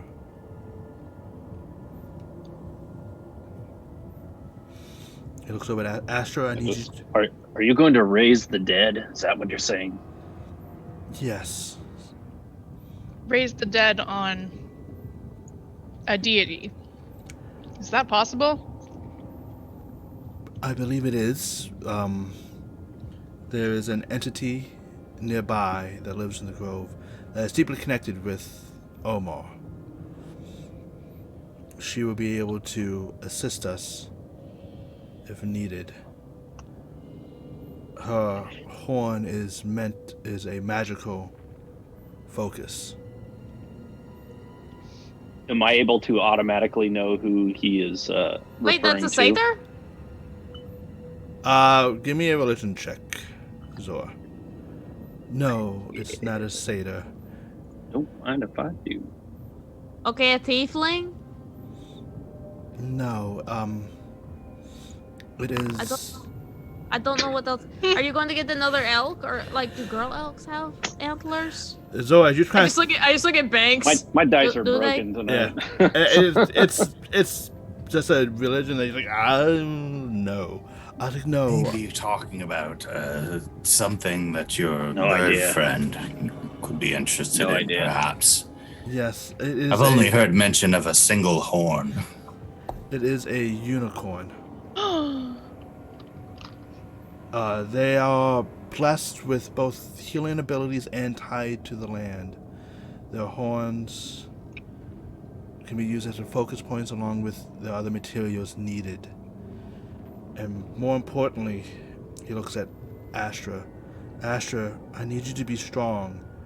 I think you are required at this ceremony, this ritual as well, as it was your offering and blessing that summoned Omar here.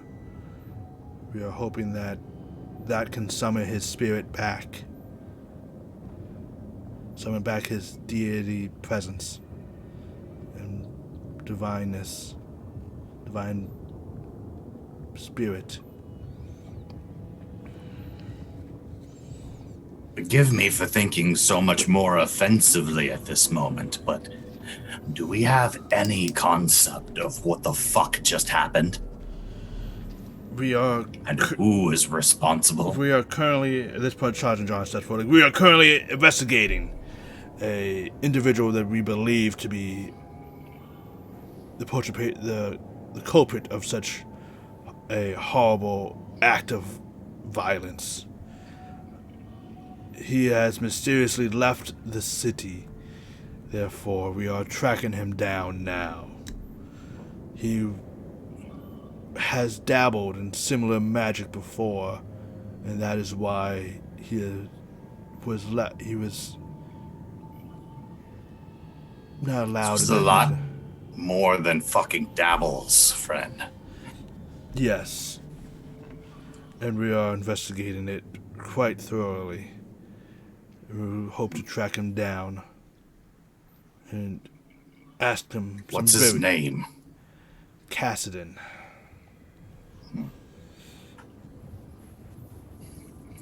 For the love of God, I thought he was gonna fucking say Falcon for a minute.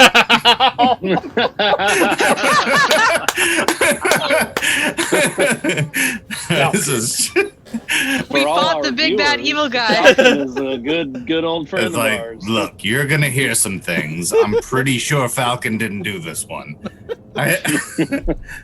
Falcon's gonna be forever the scapegoat for everything. Yeah. Yeah, I think for those of that's it. you at home, Falcon is the guy we know nothing about other than we hate his face and we framed him for a bunch of shit. Yeah. He's the BBEG for sure. And then we beat the crap out of him when he tried to defend himself. Yeah. Yeah, we're not murder hobos, Wait, but we are. Are we the bad people? We're definitely bar fight hobos. Yeah. I'm okay with that. In any case, sorry. Scene.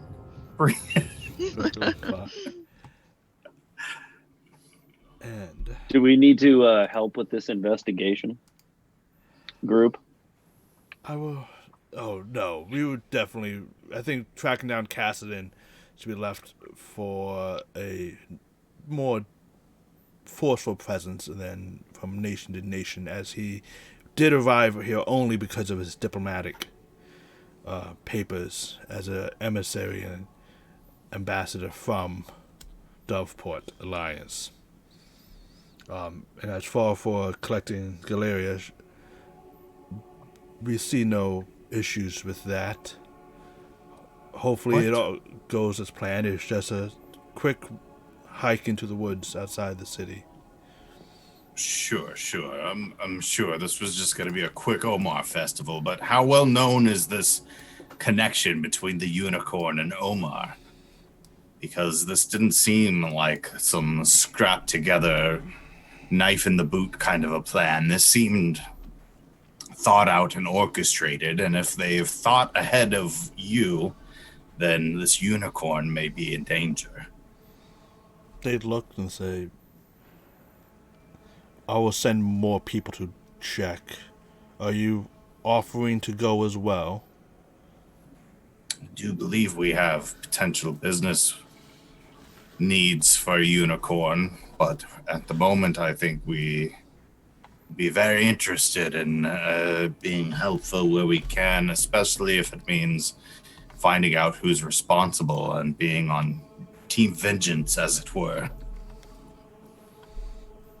And the pay. Is there pay? I'm sure. I'm just hopeful. I'm sure if you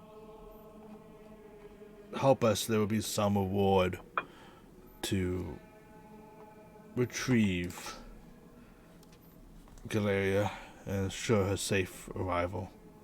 It's very important that her horn that she comes back safely.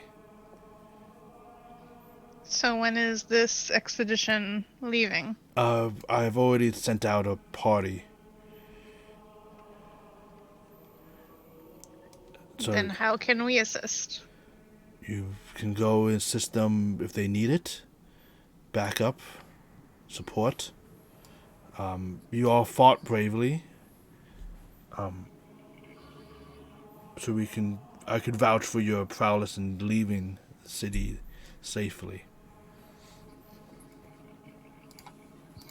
Zor is Going to very need interested some in kind the of, healing properties of this unicorn horn. He I definitely need perked some up at sort hearing of identification or sigil that might introduce us as one of yours. So, so something like a badge or a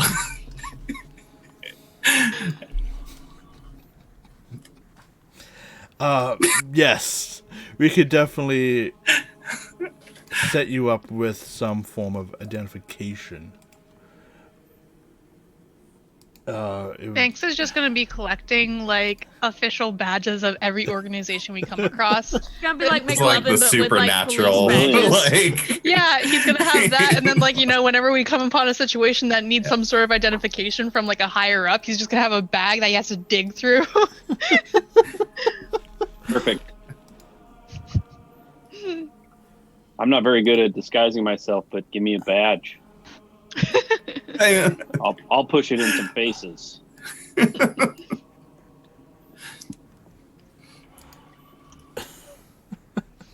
And he goes, "Oh yeah," and they hand you a token of what it would look like to be not quite a badge per se, not like a leather pouch with a metal thing on it, but a token from the Archer Theodore's staff. The token says, "Show her this, and she should know that I sent you. It's quite important that she is retrieved. Her horn, the unicorn's horns are quite magical, and it is the combination, the spiral of the divine and nature, which is what we require to help bring back the divine."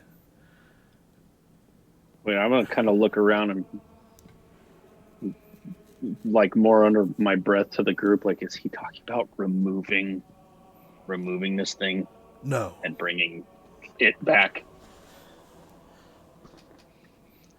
Yeah, God, no. Are you all right, Zor? Are things okay at home right now? Are you? Can I make some Jesus. sort of check if like I know anything about unicorns and like how their magic works? Sure, give me an Arcana check. Okay. Okay. There's the good Arcana check. There, that is a good one. I swear I'm smart, guys. So, as you're thinking about unicorns and their ability, you do know that they are celestial creatures who are divine guardians that are kind of sent from the divine realm to the material realm to ward away evil, preserve, protect sacred places. So they are kind of divine beings in charge of nature. You do know that their horns can heal someone when touched. So it's not something that it's like it's not something that you have to take off of the unicorn. No. To That's what I use was it asking. properly. No. I'm like, do they want us to bring this unicorn here just so they can fucking murder it? Like, No, they're just saying like the horn. They're just trying to describe like the horn is the important yeah. focus. You know, if it happens to die in the course of things, then I think, yes, then we need to retrieve the horn. But, God damn it. Does a unicorn's horn retain any sort of magical properties after it's dead? You haven't had any experience or read anything to tell you yes or no. It's like this whole black market trade I'll tell you about later when some people Look, smash it up. I'm not going to kill a fucking unicorn, but like it is Yeah, a little bit I'm gonna say to intriguing Charlie, of like, look, I think this horn talk is upsetting Banks. So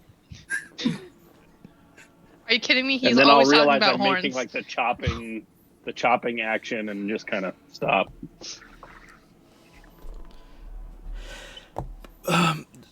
You see, Sergeant Gull, if you're able to assist, I could have payment of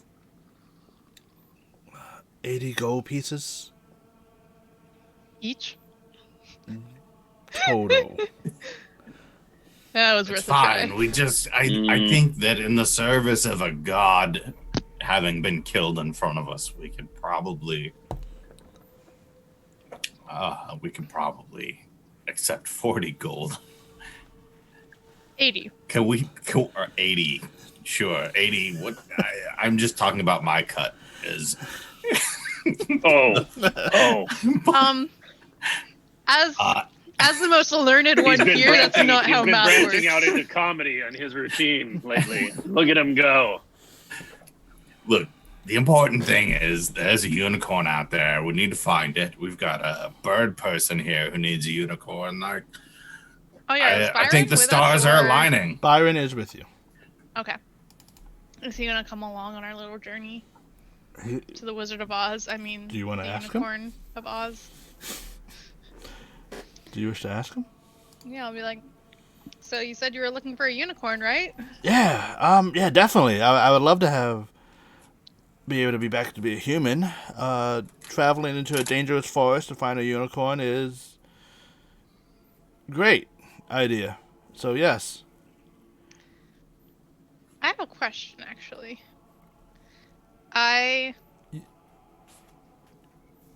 So Byron's been like traveling with us, Yeah. and he's been around us, and like, I don't know if anybody's done this yet because I don't remember, but like, can I do like an insight check or something to see if like he's telling the truth about who he is? Of course as you opposed to, can. like, maybe he's the evil guy, and we're helping the evil guy because he was cursed to be a bird, and You may do an insight check. As you're kind of looking at him, he is a bird, but his words seem to sound true. Like he definitely is excited to be back to be a human again. And it doesn't seem like he has any ill intent with that, though he is slightly worried about traveling into the woods right now. okay, I just wanted to make sure he wasn't playing us. No. Okay, cool. It says, do you please have a safe journey. Astra, do you need food? And then like she goes, just shakes her head, still in shock and recovering.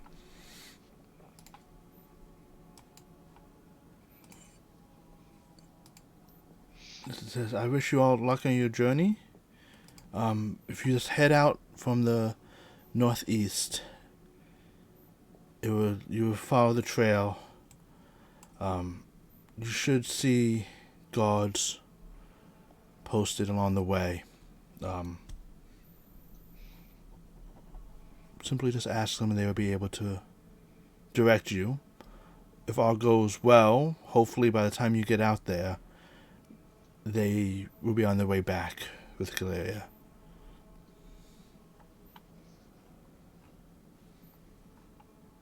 Cool. All right, let's head out. Before we leave, I'll like make sure Astra's okay, and just kind of be like, we're gonna be leaving, but I'll be back, and everything's gonna be okay. We can stop by the inn on our way. Yeah. So Okay. Yes, please come back. I don't think I can do another ceremony alone. I think I'll need you by my side.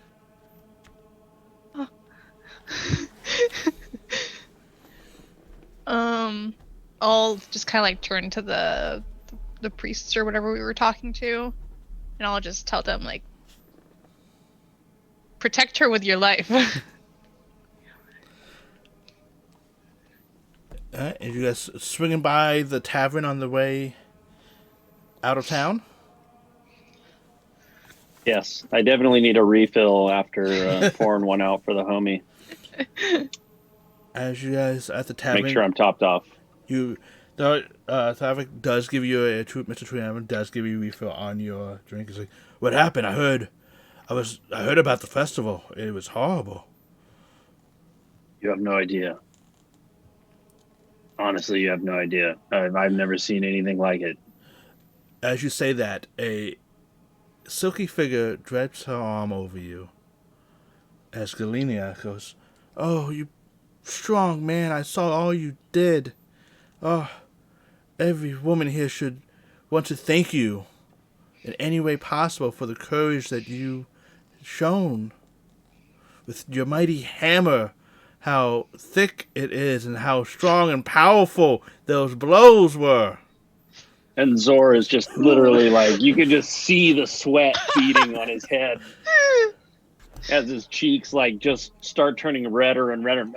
He kind of looks around and like reaches right behind the bar for a glass and sets it and starts just filling it.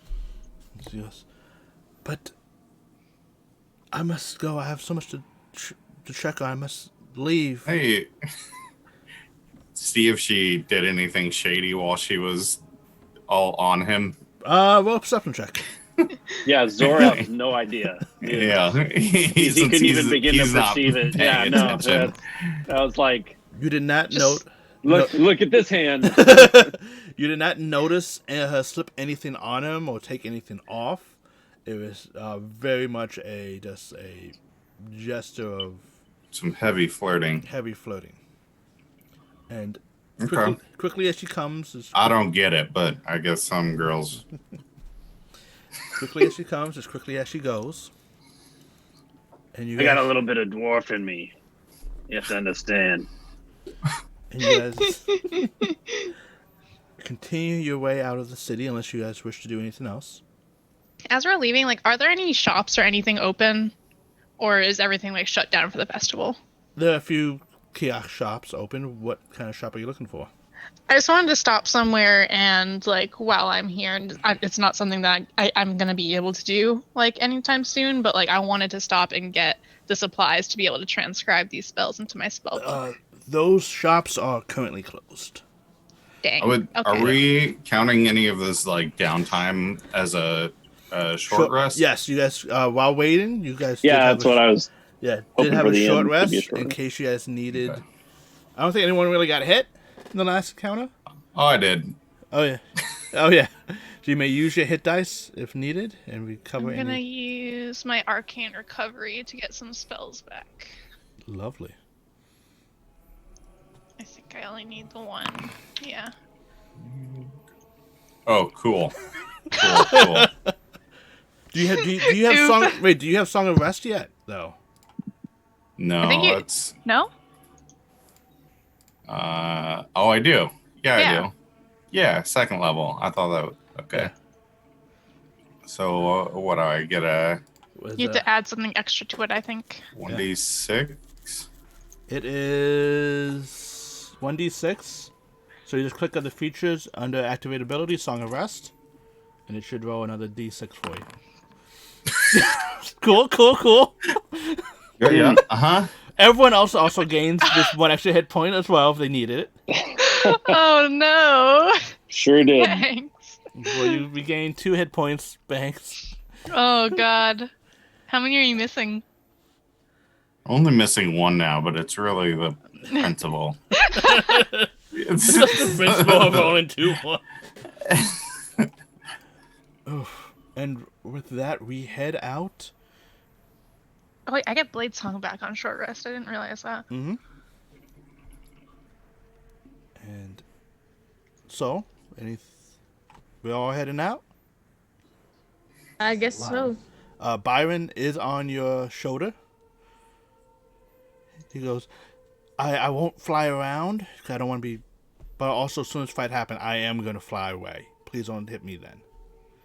Oh, that is okay, because if there's more challenging things in front of me... Okay.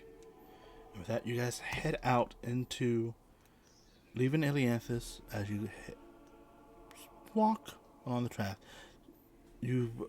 Guards don't really stop you, and you do notice as you're traveling into the woods that just like how the large tree in the center changed color, you slowly see it happening to the trees around you, kind of like as you get further, the closer you are to it, to the further away, kind of just slowly changes as it spreads like a black fall autumn leaves are slowly leaving the area. And you guys, who is the one kind of like up front helming the direction of this? Is anybody good at survival or guiding? Definitely not me. I have short legs. I would say that I'm okay.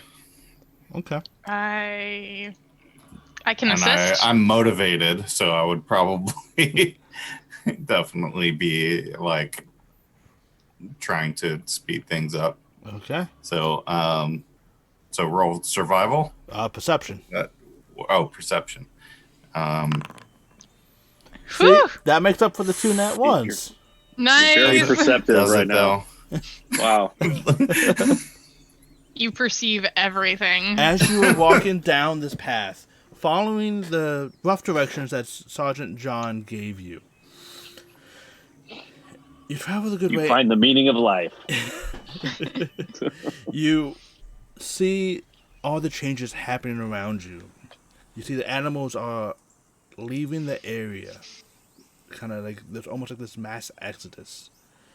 And those few animals that were not quick enough to leave look changed, look different. Not quite as they should. You pass a turtle, and the once typical box turtle that you walk by should be just like, oh, just slowly walk by, now has like spikes along the back. And We got magic rabies, everybody. Yeah. Magic rabies happening out here. And as you walk a little further down the way, you notice a body with blood pooling along its side in the middle of the road. You see the gleam of armor Ooh. of a Ilianthus guard. You look off to the left and you see heavy singe marks and torch marks. Am I able to tell?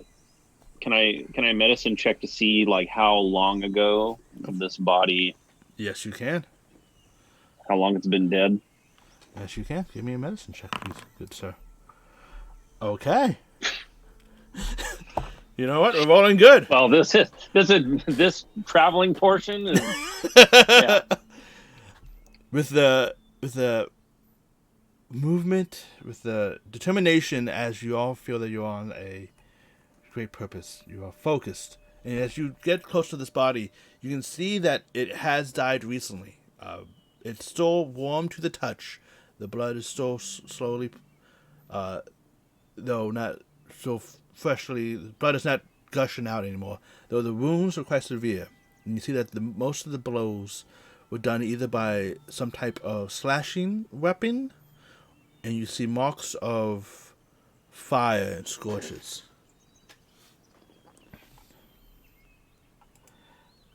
There's a magic assassin around here somewhere.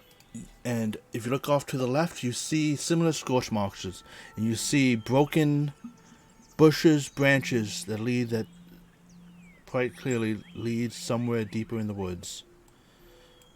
Though you see no other guards' bodies. And I don't think we should go that way. Just So saying. that way then.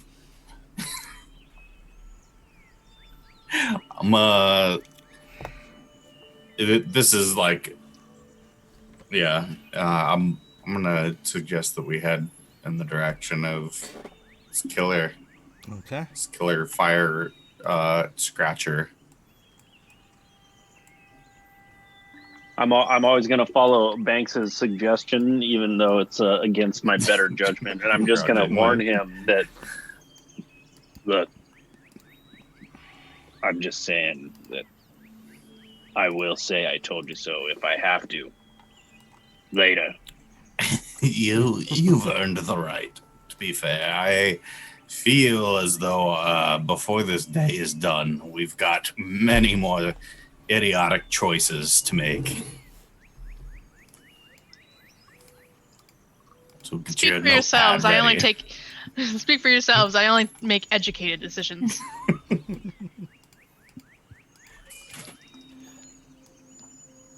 As you guys head into this forest, the path is very clearly was not always there. It's kind of it's not a set path of deer or anything. You can see that there's been branches and bushes that have been cut down and cleaved down with some type of weapon to allow passage through. You guys can travel 2 by 2 wide. How do you guys wish to proceed with the party formation? Well, I was going to be up front with Banks because I was going to help him with Okay, tracking or survival checks and stuff like that. that's fine with me. I mean, I consider myself, Zor considers himself quite the tank. So he will go out front if we feel that we're in danger and not trying to be quiet because he is anything but. But I'll leave that to the group. Otherwise, I'm just going to travel as close to everyone as I can so I can still be able to jump out and protect. Okay. I think now that the danger, like we know that we are courting danger, I think that I would motion for Charlie and I to let Zor and Soul probably take the lead. Well, It's probably a good idea. Definitely just going to be pushing bushes away with my shield as I walk through. Okay. Quite loud. All right. I don't know. I imagine Soul Sorry. walks like how a cat does, and it's like very quiet. Yeah. You have your natural stealth. Are you guys? I just look at Soul and sorry. Do you guys want to attempt to try to do this stealthy, or do you guys want to forego any? I could go ahead. I can attempt. You can always try. Yeah, let's. I mean, yeah, I would say that we should probably walk with caution, moving stealthily. Okay. And so, do you wish to tell them you wish to go ahead, or? I mean, if you want. There's my Okay. I'm the stealthiest dwarf in chainmail. Drunkenly loud. Is everybody rolling a stealth check or just the front two? Everyone. Let's go. Okay. It's time to go forward. I hate to do this to you, Zoa, but I think because of your armor, you actually have disadvantage. You do. You Does that do. even You work? could Yeah. roll worse. What is it? Stealth? You said? Stealth, please. Might as well just be There's double like- nat ones. If Why there's am I like not any rolling with it? Yeah, I mean, It's okay, something I gotta figure out. it's all right. And why does mine say stealth skill check and everyone else just says stealth? I must be pressing the wrong button. Are you using the sheet, or are you using the little hotbar thing? No, the hot bar. Okay. It's probably the difference. Yeah. Yeah. When you say sheet, where is that? If you just Like- double click your token, it should pop up pop open a sheet, like a character sheet.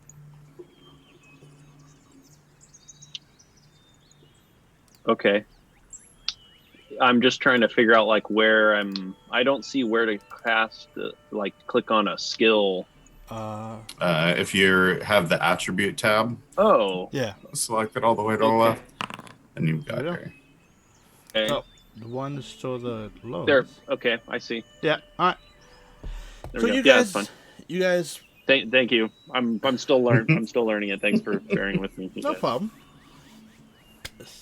As you guys are traveling through this dense forest, Zora is definitely using his shield to push every branch he can out of the way, making a path. He is not the quietest out of the bunch. Banks does a decent job of trying not to step on branches, but every couple of feet he does. So they are making the most noise, while the two of you in the back are kind of being clear of not making that much sound. I have learned how to perfect my stealth skills from stepping on. You faded off at the end there. Oh, I've perfected my stealth skills in tiptoeing around someone when they are hungover and could probably kick your ass. I take that as a compliment. I'm not talking We should try. about you. We should try that sometime. Oh, Zor just thinks you're talking about him. If you want to fight, we can fight later. Friendly, no. Maybe no. I would like So to see what the small one can do. I don't want any of that fire glaive shit. I've seen what that does. Oh, I've got I a will lot not do of any hair. fight. Okay, no fire. There's almost want- always a veneer of alcohol on him. I don't think. Alcohol, hair. I'm probably pretty flammable. I'd like to not It's find okay out. if you want. I don't even have to use the glaive. I can use my bare hands. Well, Ugh, backsy hands. no claws. No claws. I make no such promises. We'll do this later. We will. I promise. Okay. And as you guys are traveling through this area, you travel for a good 20 minutes or so. And so you see in the distance what looks like to be ruined structures of pillars and a cat. Beautiful. Distance. And as you see it, you hear the screams of someone in their last moments, and a brief moment of fire from the distance.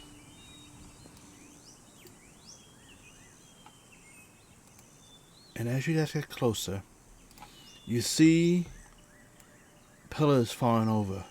You see a creature that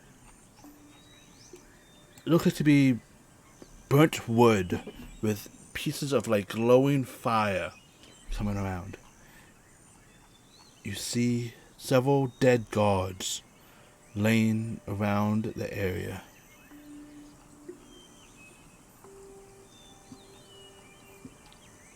More dead. Yep. Oh, hacking hell. And it's is it clear that there's like more scorch marks, and you Yeah. can tell that this is like the same kind of death? Yes. Basically, when that last guard died, you saw a scorch mark and death. Does this fire person see us? Doesn't appear to see you all. Although you guys are also, at this point, I think still like 200, 300 feet away. Something like that. Yeah. So you guys are far enough away that you You can see them because they're not doing anything to stealth. You guys are far enough away, and they're definitely doing things. And someone who's dying and yelling can be heard. Well, I think perhaps if Charlie and I take a side and you two head in there face first. Okay. You could attempt that. Or would you like to try Oh, and no. sneak around the side, Soul? I'll look at Soul and say, "Are you ready to play, kitty?" I feel I'm like capable of great I look back violence. ahead and hold up my shield and get ready to just charge. What did Soul just say? Let's go. I am capable of great violence. I am always prepared. I love that. I turn back to Banks. I like this one. Let's go, cat. And I'm gonna barrel in there. Yeah. Okay. All right, catch a case of the zoomies. Let's go. You guys, I would say, where are Banks and Charlie? Where are you heading on the map? As they're like running in, I'm going to try to, before, hopefully they're enough of a distraction that I can get like are these guards both dead or They don't appear to be moving. okay? I I'm wanna gonna see try if I to can either get all the behind way like over. I don't know. Yeah, this like pillar or this pillar. I'm sorry. I'm trying to keep track. Pillar This to the left? one or this one. I'll Yeah, say this to one the left. The one to the left, definitely you guys can get over there. Okay. I'll just... Oops. I was looking to get like even more deeply, like see if I can get around in this foliage. For that... To get that far, I'll say you give me a stealth roll to see if you can sneak up further without being noticed. And if you want to get further as well from there, Charlie, Oof. stealth roll. Guys. I will this pillar is down too, right? Yes. I'm gonna try to like still stay hidden from the thing, Okay. but try to sneak up to that one. Give me a stealth roll to see if you can... Okay. Can I have Theo help me? How is Theo going to help Think you my- be stealthy? He is going to. I'm gonna have him like run a little bit in the opposite direction, so hopefully like he makes a little bit of a rustling noise to Okay. help me be a little bit more stealthy. So he's going to be a target and not with you.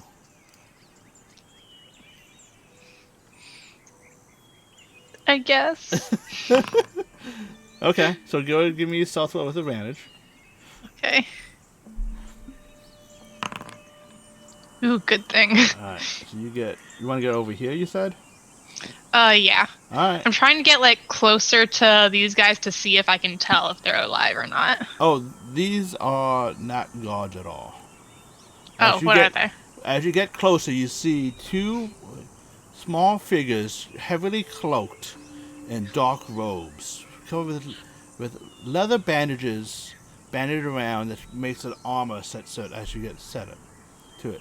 As you all approach, the loudness of you guys getting over here, and with Banks and Theo, you guys are all noticed. All of us? Probably not you, but majority of you are noticed enough that combat is starting. And as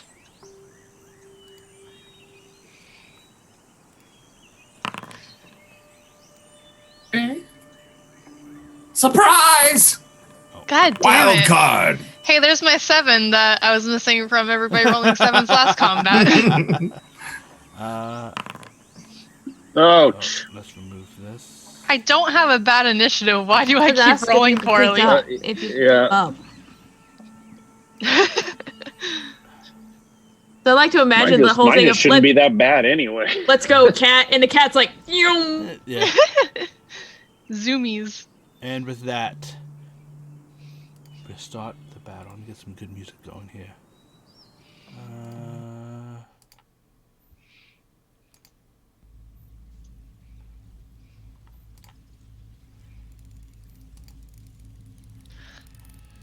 Why do you have a -1 but also a +3 to your initiative? Oh, for those, because we hadn't mentioned this, we're going to mention it because Sean brought up a good point. One of the homebrew rules that we have in this campaign is that players and certain creatures can use wisdom as initiative abilities. Because how the game is set up, I can't. It's built into use Dex.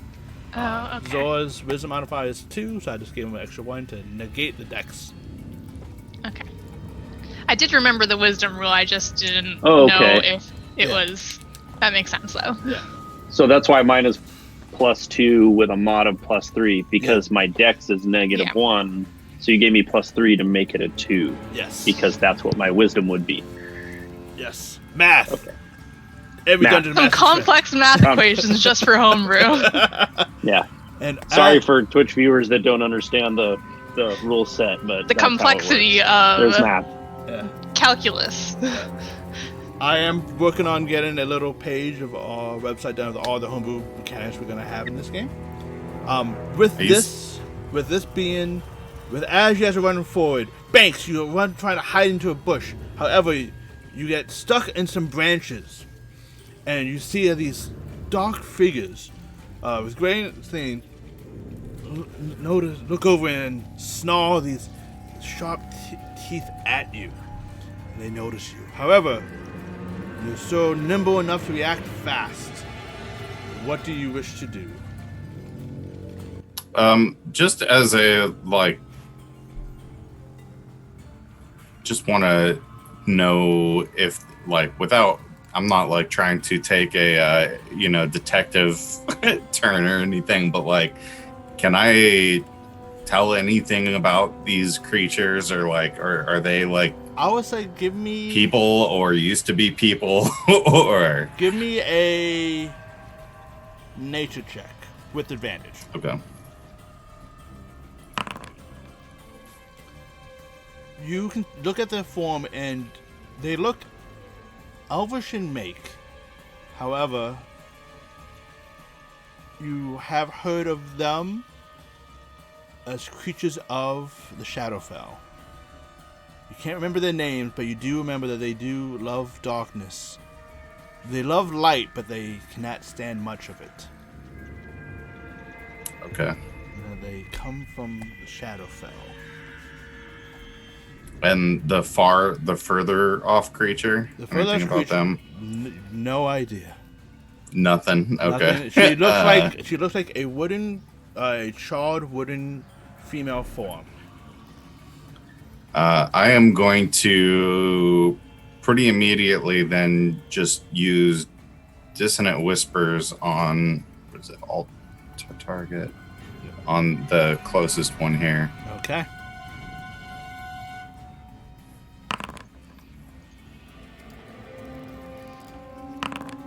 Oof, with that,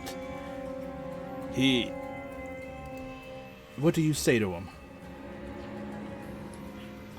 Speaking in Infernal, as that's what we heard earlier, I would whisper some very you the God Slayer, you are going to die now. I hope you meet him in the primordial realm. As the words take shape and form, it floats into with magical presence into his head as he rips his ears through the hood, and you see blood pooling from his eyes as he screams, "Ah! Ah!" injuring him greatly. And I would like to use my movement to kind of jump up behind this pillar. Sounds good. So. Yeah, so I'm taking off. 5, 10. 5. Okay. Pop the rage. That'll be my last one for the day. Alright. And you doing the... Yeah, 1 fire sphere. Yep. Okay. fuck yourself, guy. And then a reckless attack with the glaive. Okay. Whoosh. Make your attack. My macro is still busted, so. For the attacks, too? For toggling my rage on and off for my rage damage. Yeah, I gotta look at the macro script. I didn't have time doing that during the break. Fine. 18? 18 does hit. 8, and then it's plus my strength mod, so it'd be Yeah, why is it not? 3 plus 2. So. Alright, got it. that's what be turn once I get my little flamey thing. Yep. He looks heavily injured. Charlie, it is your turn. Okay. They're still unaware of my presence, right? Yes. So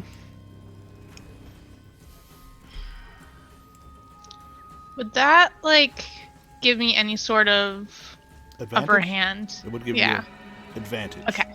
Yeah. Sneak attack. I didn't Sneak know. attack. Unfortunately, I can't sneak attack yet because I'm not a rogue yet. It's coming though. You let slip the future. I Yeah. see. Yet. But I'm going to like, how tall is this pillar thing right here? About 10 feet. It's easy to climb, though. Okay. I want to like. All right, so I'd be able to. Would I be able to get up like on top of it and like kind of sneak my way to like being just above this guy and like jump on him? Yeah. Okay.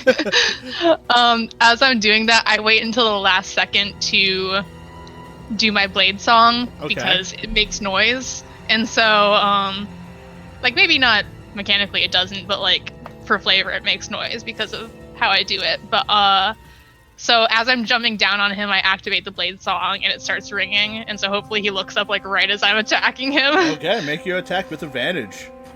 Cool. Da da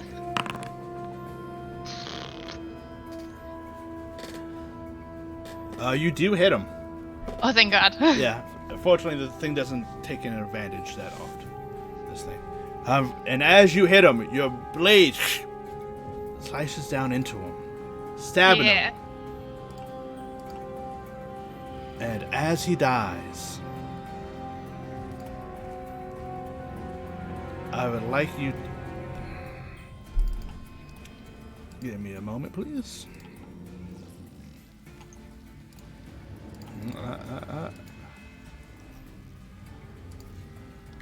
Ooh. Death flash. As he dies, his body erupts in a bright flash. Can you please give me a con save, please? Oh no. But with a nat 20, Holy shit! as you pull your blade back from his body, you use the blade itself to kind of like give you a cover along your eyes as a flash of light. Nice. Fucking baller. You still have I was about, so scared because I'm not good at con saves. but you, Get it. you still have about 10, 15 feet more movement if you wish to use it. Okay. How much movement would it have taken for me to get where I am now? 15. Oh, so you have more than So that. I have, yeah, because I 25. get 10 more feet from Blade Song, so yeah. I would have. 25. Okay. I'll try to run over here to assist. Okay. So I'll get there.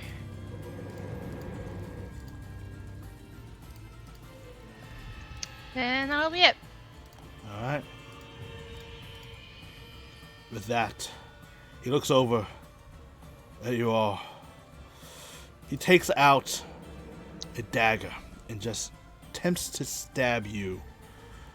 So, with advantage,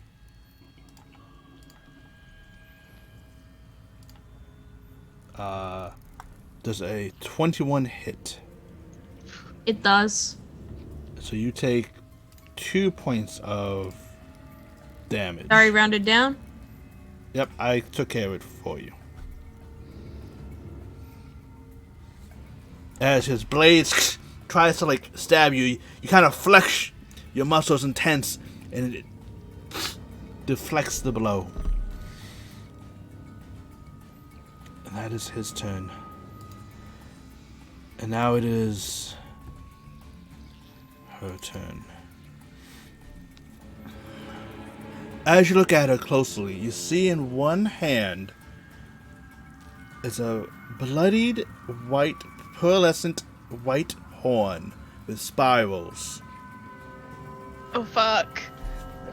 And you look behind her, and now you focus on her. You look behind her, on top of her altar. Oh shit. You see. I thought that was just a dead horse. What you thought was once a dead horse. You look at his head and see that the horn has been broken off. I mean, now it's technically a horse. Oh fuck. I mean. God damn it, so. Oh fuck. Now, like, just pointing this out, like, a unicorn without the horn is just a horse. I mean, it's not technically correct, but I see you make a good point. So is the unicorn dead as far as we can tell? As far as or you can tell, you do not see it in the height of combat. You can spend an action to try to focus on it. And with this, you see her take her hand, and you see that her wooden charred body that seems to have flames underneath the skin. She brings it up and rotates it out. A small fire it munches in her hand, and she stabs the unicorn horn through it as she casts 2 attacks against you. So, at advantage, and 1 at Charlie. okay. As 3 rays of fire. Okay. Hmm. The first one missing you. Scorching ray. Does a 14 hit you? So. Yes, that is my AC. Okay. You take 3 points of fire damage. Are you resistant to fire? No, not yet. Not yet. And then the last one against you, Charlie. Okay.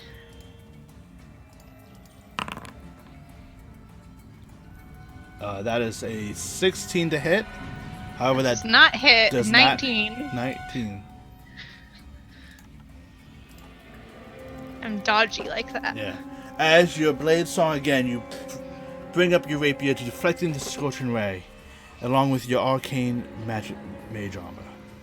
Yes. You hear her curse in Sylvan. I speak that. I think 2 people speak that. I assume Banks does as I well. probably do. Yeah, I do. I speak every goddamn language. Yeah, you will be. He will be restored. You soft people. And she is hiding behind this area, giving her partial cover from any range attacks. Zor, it is your turn. All right.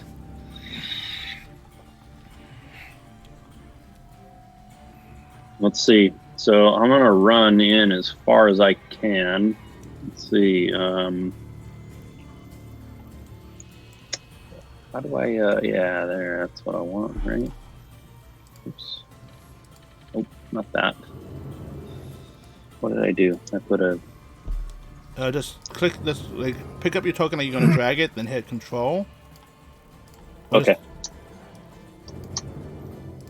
Well, yeah. Well, I want to go somewhere right around over. Whoops. Okay. There. Oh, you probably have the ruler. The ruler thing isn't really a ruler thing. It's a trick of the eye. It's for templates. There we go. Yeah, you can just remove those. Yep. Is that as far as I can move? 25 feet? Yeah. Unless you dash as your action. Unless you want to dash. Um, Yeah. 15, 20, do I have line of sight on the unicorn? You do have line of sight of the unicorn. Okay. First, I'm going to rush in, Okay. yelling, I may be late to the party, but I bring the fire. And I'm going to cast, Sacred Flame on this dude that's attacking Okay. Soul here. I'm going to try and, there we go. Sacred Flame, where you at? Boom. He got a 13 on his save. So All right, that didn't quite work. So, can I do a bonus action then? I'm going to, Yeah. I'd like to try and use my healing word on the unicorn. Okay. Go ahead and do a healing word then. I don't know if I can. It's not letting me target. Yes, it is. Never mind. Sorry, wrong button.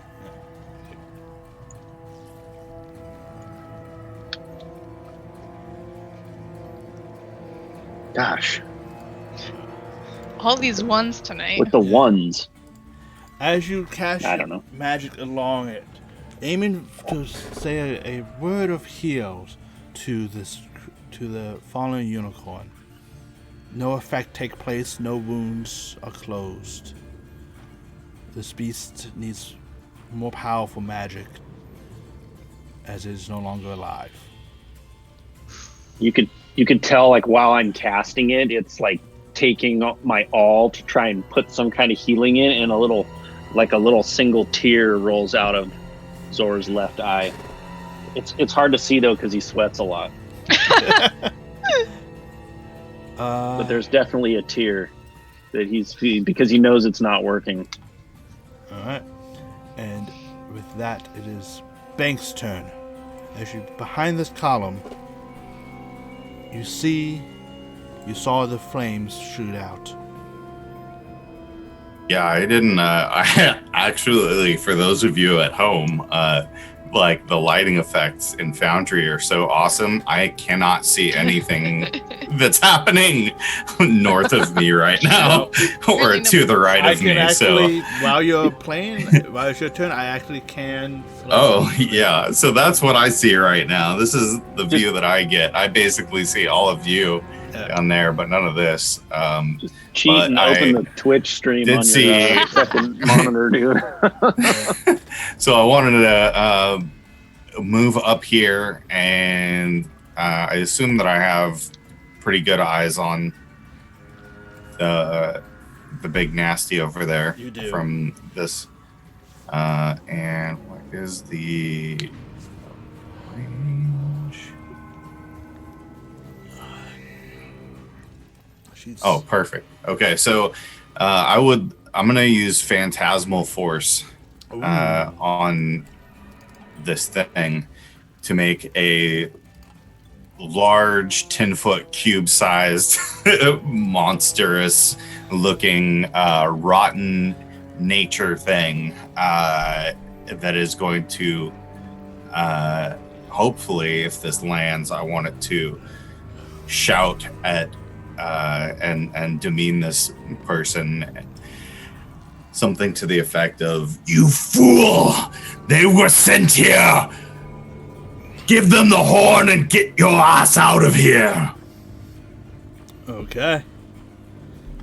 Go ahead. So, we're gonna do that. Let's go! So, they need to make a DC 14 intelligence save. And she just barely makes it. No! All right, then I will use the rest of my movement to. Well, first of all, I should have known ahead of time. But what's the range on my bardic inspiration? I want to say it's either 30 or 60. 60. Yeah. Okay, so 60. Can I? Whoop. All right. I will. Yeah. Fortunately. Did you use all of your movement? Because you can No, I Just a barely little used bit any, so closer. I'm gonna. Yeah, I'll move close enough to because I was Yeah. right here, so I went like 5, 10. I'll go here to toss Charlie a bardic inspiration, Okay. and Ooh. then duck behind here. Sounds good. Alright. So, it is your turn. Okay. You deflected So- some fire. Still one enemy badly injured in front of you. Bonus action to flare it. Okay. And with that, Zor, you take 3 points of damage. And so does this lovely creature. And in just this outside the range of it. and in this flash, I would like both God damn. Charlie and Soul to give me a Constitution save as the fire erupts from him.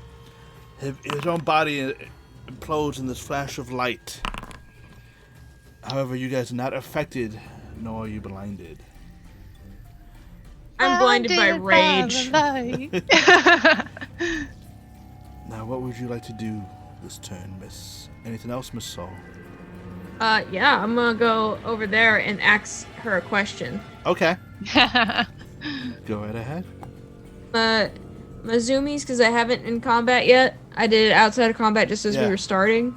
Yeah, you have your zoomies. Yeah, so.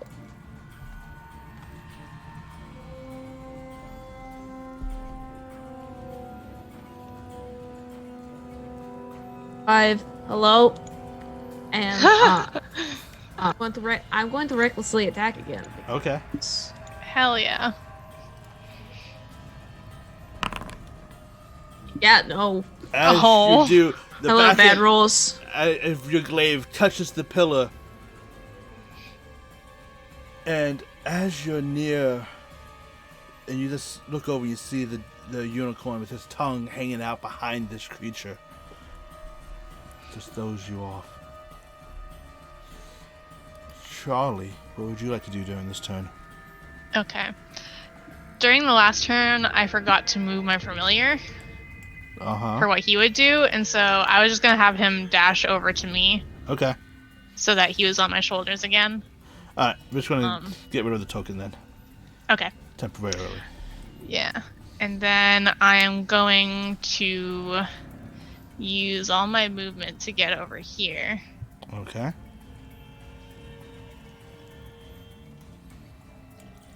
And I'm gonna attack her. And because of another homebrew, not really homebrew, but another optional rule we're following, we do follow flanking. Hell yeah. So, you do have the flanking bonus of attacking with advantage, Cool. Charlie. Modified 20. 20 does hit.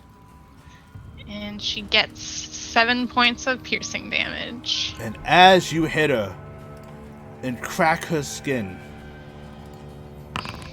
she casts but your body, her body wraps in flames, engulfing you in a hellish rebuke. Can I please get a dex save, please? Is this hold on. I'm checking something for Blade Song. Uh, I get a bonus, I think, to dex saves I thought- on acrobatic checks. Never mind. acrobatics checks. Yeah. Okay. Whew. So you do make the save, however, you do take half the damage. Eek.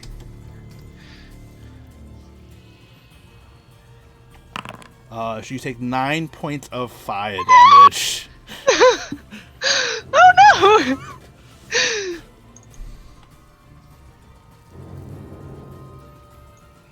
As you hit her back Ouch. just erupts in flames. And you dodge most of it, however, just part of it does hit you.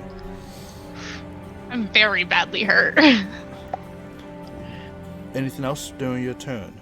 Bonus action? I'll bonus action. I don't think I have anything I want to do as a bonus action.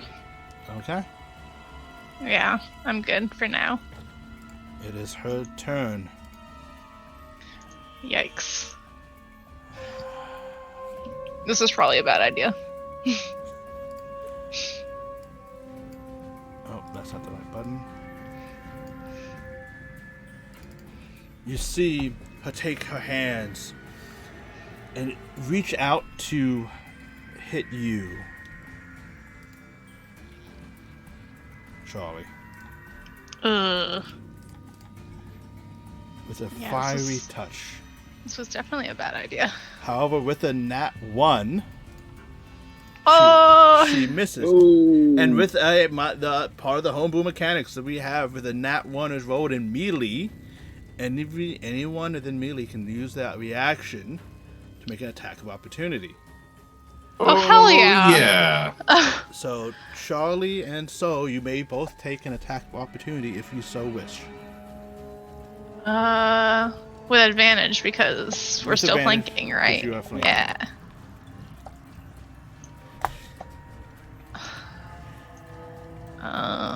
I'll get there one day.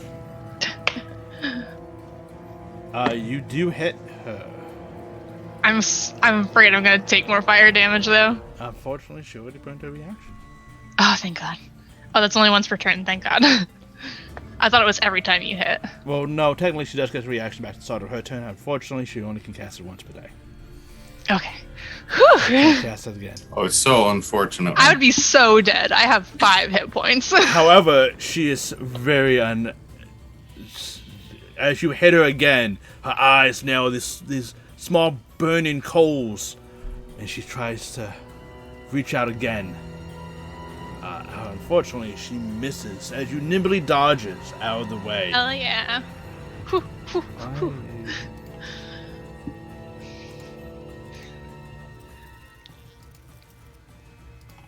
Okay.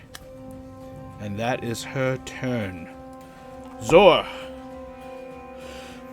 I'm assuming this pillar that she's on the other side of is like rough terrain or Not rough terrain per se. Just an obstacle. Just gives her cover. It's like a table.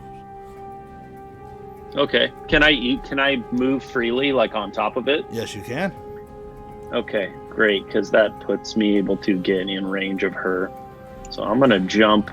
Jump on top of her like I did with the other Yeah. guy. I'm gonna jump up on the pillar, right? Yep, right there. Okay. And yeah, I'm going to try and bring my hammer down on her head. While Okay. above and As we play whack-a-mole, please make your attack. I'm You're being a dropping hammers here. I'm dropping hammers. Just beating the shit out of this lady. down. And someday I will learn how to use the program here. Is it? Why These can I are not? all learning steps. Just Alt Yeah, left click, and you would target it. It's not letting me do that. Not sure why. I can. Are you still on the ruler? Are you on the ruler or are you on the meatball on the side? I am. Thank you. Yeah. I was on the measuring tool. Yes. Thank you. Okay. Boom. And with that, you hit. No. You should hit. Yeah. Yeah, you hit. 20.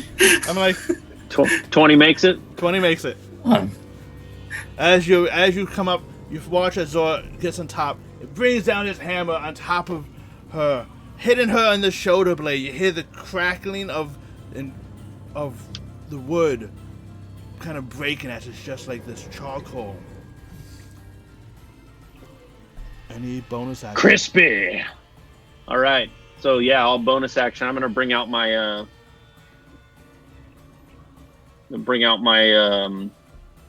Oh, I don't have a.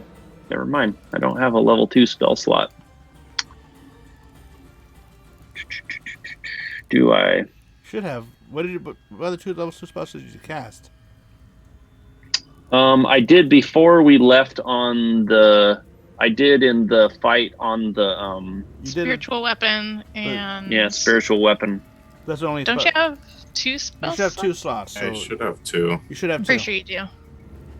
It's not showing me as having that, but not showing it as available on my hotbar. Let me fixed see. it. Don't worry.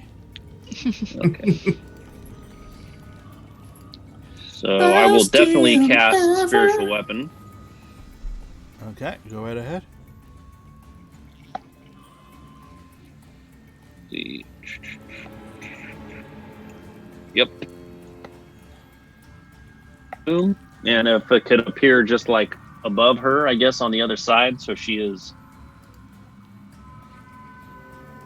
surrounded. Yes, If we she include is. my trusty side hammer.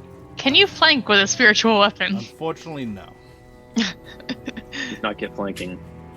And with that, she is looking badly injured. And she is looking around. Hell yeah, she is. Thanks. It is your turn. Oh, snap. All right. Well, I am going to have to step around this pillar again. So, like 5. I'm not going to make it very far. So, I think, what is that? That's used up like 10. So, I should have like 25 left. So, I'm going to make it to about here. And I'm going to cast Healing Word on Charlie. Okay. Oh, thank you. Thank you so much. Go right ahead. Make sure. Okay, so target Charlie. Healing Word. Boom. I did it, but it didn't did it. I didn't get it all on my end. Yeah, it Same. sure did use up my spell slot though. Is there a way I can see other players' just hit use points? it. I should have 3 spell slots right now, but for some reason it's not popping up in chat when I used it. Okay, give me a moment as I check. Yeah, should do healing. Select.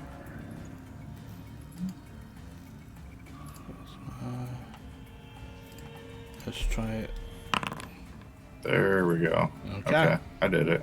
And with that, you are healed Whew. from the Like- sweet words of Banks. You are healed. Doubled my HP. And what is your action, good sir? I guess I'm just gonna take the dash action so that I can. Okay. Is this like high enough that I might be able to? Would this count as cover if I just kind of? You would get partial cover, yes. Okay, then I'll just even though I'm dashing like another 5 feet. Okay. Hiding behind the unicorn carcass. Yeah. All right. So it is your turn. Okay, flare. Action. As you do your flare, it does not seem to affect her at all. However, it does affect Charlie and Zor, I'm not smart. Yowie. as you both take 3 points of fire damage. Ooch. Attack with the glaive, advantage. Yep. And jack shit. So As you swing, the fire again erupts. However, you just can't seem to hit her as she brings up the unicorn horn to parry your glaive attack. Charlie, it is your turn.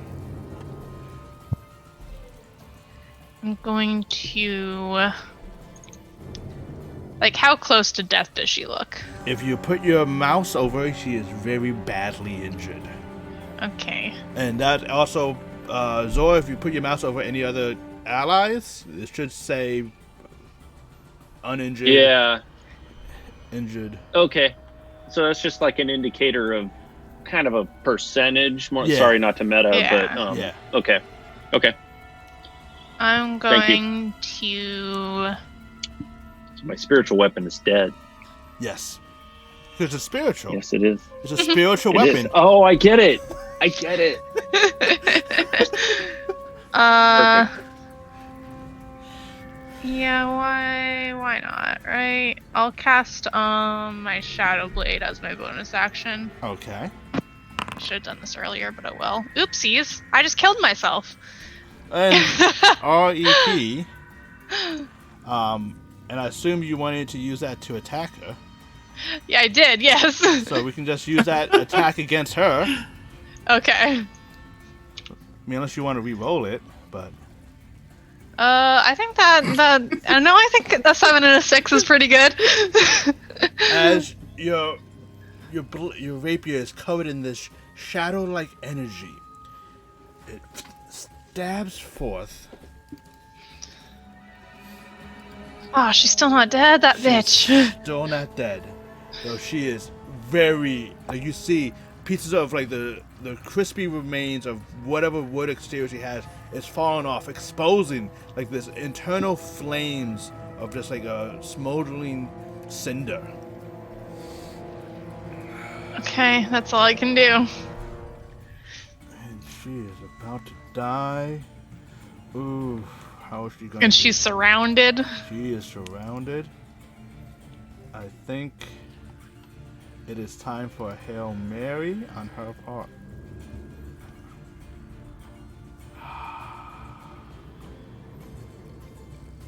I'm afraid of what that means.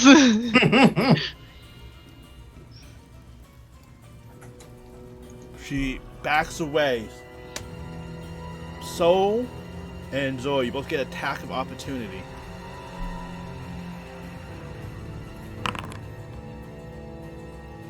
Oh my.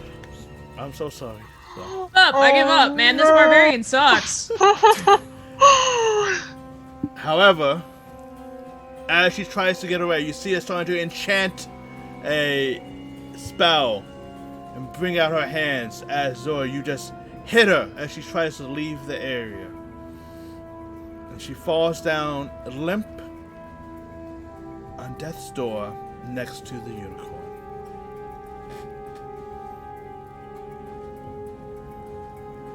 And combat is So- over. You said she's on death's door. Like, is she dead or is she like clinging to like life so we can? I don't know. She says one thing before she dies. Forgive me. And then No. her flames go out.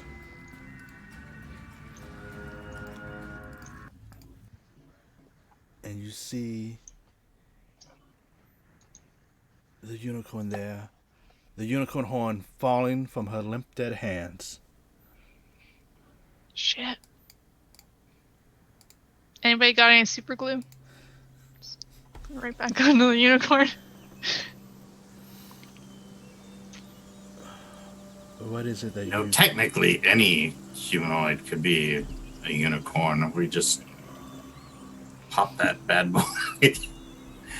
Very Zord the definition of the word unicorn. unicorn just means one horn. So literally Yeah, anybody the with one rest of horn the is a being unicorn. is- So like if you're a tiefling but you're missing one of your horns, you're a unicorn. Can we just take the horn and try and just hold it up to the severed part and see if it mends itself? You can. And as you put the horn up there, it does not seem to heal, does not seem to reattach. From my previous role about Shit, knowing you stuff about fucking unicorns, broke it!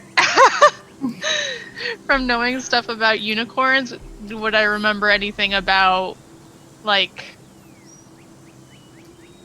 if any, like, how to heal one, or if, like, dead is dead, or, like, Dead is dead.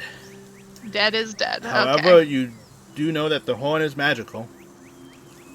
and it seemed quite clear that the Archdruid Theodore was very insistent just on the horn. I'd like to try and take a few strands of the tail hair. Okay, easy enough to do. Can I like check out this fire bitch that we were fighting? Like, Okay. does she? No, I just wanted to like, not like check her out, like check her out. I I know, meant like, Poor I'm just Astra. like, what's her deal? What is she? like, no, like, not necessarily like go through her pocket. I assume she doesn't have pockets, but like, I'm just kind of like inspecting her to see like, what the fuck is this thing Sure. that we were just fighting? Give me a nature check. Oh, I would like to Can do. assist her with that. Okay. Okie dokie. Da-da-da. All right. As you are checking her out and trying to figure out what she is, with Banks's help, you are able to figure out that her once she's kind of cooled down and not smoldering anymore, you think she might have been a dryad. It's a wood-based creature of the Feywild who is, but somehow has accepted fire or inferno. That's strange, you know. Fire plus wood doesn't usually mix very well. If you can tell that her outside exterior, where all the wood was basically charred as charcoal. Does this look like a curse or something that was put on her, or is this something that she's been on fire for a long time? It is hard to tell. Hard to tell if it's something that happened recently or something that's been happening. You do, as you guys, it's not on the map. I didn't want to overcrowd it.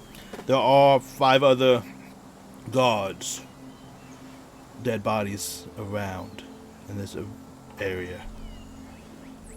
I just want to search the area, kind of a once over on everything, see what was what was even happening here when Okay. shit went down. If I can get any kind of a feel for. Give me a perception check, please.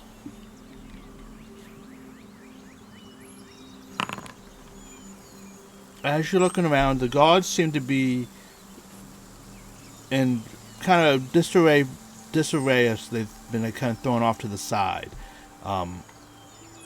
You do notice that the structure, the pillars are quite old and has been covered by vines and vegetation. It doesn't seem... It seems like the unicorn was placed upon this brazier altar area in front of a statue that it's been heavily worn out, that you can just see it had a head and a shoulder, but there's no idea of what it once was. But nothing odd. Nothing else. The remains of the 2 people who blew up in a flash of light, there was nothing left but the cloak and the daggers. Do they look like just basic cloaks and daggers, or Yeah. Definitely want to grab those daggers. Yeah, they look like basic cloaks and daggers. Okay. Let's go ahead and... I didn't know if there were any No, insignia or anything on That's the what I was clothes, looking or- for. No. Yeah. Well, I think we need to turn out the pockets and get this horn back. Okay. As we're all doing that, I'm just kind of We know the drill. I'm just patting myself because I'm still slightly on fire. Okay, and whose pockets are you turning out? Well, I definitely want to inspect the body for property of the fire dryad thing, but really I was hoping we could just take everybody wants to split up and just kind of start checking for anything of importance. Okay, you still have the guard's These body. bodies before we go. You still have the guard's body there. The 5 guard dead bodies. Is there? I'm assuming just is that nature check kind of cover everything on this fire? Yeah, she had no pockets okay. or anything. Then yeah, I'll go check out a guard's body. Okay. See if there's any like identifying, anything type back to family. Any gold? There is some gold. From all of them together, there is a total of 18 gold, 11 silver, and 40 copper pieces. That's from and they all have Right. like to have issued weapons of long swords, and they have the armor. However, you do notice on the armor of everyone, they have a large hole in the front, like from the attack that basically did them in. Okay. Can I try something? Of course you We can. do you want to put the money in the group inventory, or should I do that? You can do that if you want. Catch the numbers in time to. I have it written down, so I'll take care of the Okay. second. Okay, cool. Thank you. What do you wish to do? I want to kind of while everybody's kind of investigating around and stuff like that, I want to... Who has the unicorn horn? Who took that? I thought you had it. Or... Oh no, Zora had it. Yeah, I tried to stick it back on. Yeah. No glue. Yeah, I'll ask if I can see it for a minute. Ironically, this horse isn't glue yet, so you can't. Ooh. Oof. Why do you think I took the tail hair? So with the unicorn horn, what do you wish to try to do, Charlie? I kind of want to sit down with it for a minute. Okay. Yeah, I'll just 10 minutes to be hand it exact. over. Uh-huh. I just want to identify it. Okay. See I know that they want the horn because it has magical properties. I just want to see exactly what this thing is capable of, how powerful it is, I guess. So as you cast Identify, that's probably the time that Banks is going to go collect the gold pieces from all the bodies and such. This is not per se as a magical weapon or magical item per se, though it does have magical properties. When you identify this spell, you consider this is basically a very important spell material that can be used for a multitude of reasons, of healing, of teleportation, and divine. It's hard to tell. It's basically a very powerful spell component. Is it something that's one use, or is it a wand where it has multiple things that it could do? Because I'm just trying to see they want it for this ritual, but I was wondering if it's something that could also be used to help Byron, or if Just shave a little off one the or the base. other. It is. Give me an Arcana check on that bit. Okay. Okay. It is. As far as your knowledge of arcane spells go, there's some spells that just require the material as a focus point, and there's some spells that actually consumes the material to fuel the magic.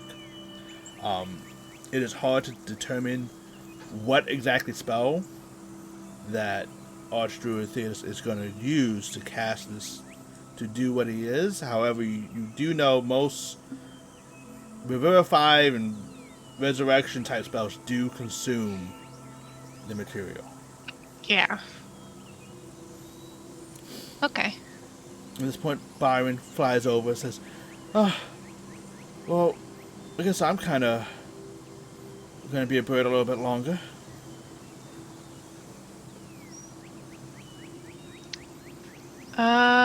We have the horn. We could Just point it at him. abracadabra. Say human. Wait, were you a human? Did they say anything else to you about Dwarf. like what to do once you have the unicorn No, they- horn? Or Honestly, I didn't ask. I feel like I should have asked, but I didn't.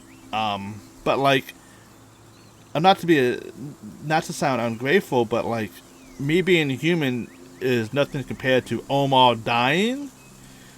Like, you have to be a human a little bit longer for Omar to be brought back. He said it. I wasn't gonna go there, but I'm really touched that you think, I'm with like, the bird. that you think I'm worth more than a god. Like, he's like kind of like birds. Like, he's not really kind, but he's very like. You think I'm more important than Omar? Oh. I'm not saying that one is more important than the other. I'm just wondering if there's a way that the most good could be done. Oh. Well, with I what we think the Archdruid may be able to hopefully handle all of this. Maybe. We'll have Or to see. inform us as to a sec. I imagine that the components for a god-raising spell are a little bit more scarce. Yeah. Than So a human hopefully we resurrection can- spell. I mean, he's probably got options. Alright, so do we want to head back then? Head back to the town, city. Yeah. Okay. As you guys head back, this is by the time everything has happened. By the time you head back to the city, sunset is near the horizon. It's sort of hour or so away. Oh wait, before we have left there, I was wondering, like, I know Banks had gone through and like kind of Yeah. picked everybody's pockets, like of all the guards there, but can I like go through and like just kind of see if I can find like maybe a personal affect on like each of the guards, so I can like bring something back Yeah. of each of them to their families? Of course. Okay. Man, I said that. Yeah, he said that too. Oh, you did? I'm Yeah. sorry. Yeah. Yeah. I'm sorry. I'm sorry. You're not nicer Great than minds me, think Charlie. alike. I get it. No, it's fine. I'm like, yeah. I'm nice it's too sometimes. done. He's like, well, Banks is just, robbing the dead people. I don't know. Okay. And as you were busy casting Identify, you missed the part of when he was taking like the little dog tag. Yeah. As you guys arrive to the edge of the Ilianthus, entering the city again, the guards notice you and said, "Where are the rest? Where's Ralph's squad? There's a squad out. Are they following you?" Just drop the dog tags in his hand and just kind of closes his fist around them. Yeah. He's like, "Okay." Make solid eye contact with Charlie for a minute. What? He goes, "Okay." I'll just like give him a thumbs up, like you did good. Thank you. Are the Thank bodies? you. I'm trying. You're making up for that time you killed a guy. Thank you. The guard asks. I've been trying really. At one time. A one time. Just the once. He got better. He got better. Jimmy. You straight up killed this guy in a friendly cage match. And you guys are brought to the Orchard Temple, where you see that there's clearly been some preparations going on. Spells, components, diamonds, and rubies, all being like in cages being carried out. As you guys have found, the Archdruid basically runs to you. Is she with you? Is she outside? Who? Sure. Charlie. Oh, the I get what you're talking about. I'm sorry. Brain not working good today. But Charlie's smart, so she would know what you were talking about. I'll procure the horn from my bag. This was all that was left of her. Oh no. Okay, at least we have Got there a this. little bit too late. It's okay. At least we have this. I'm glad you guys done a lot. All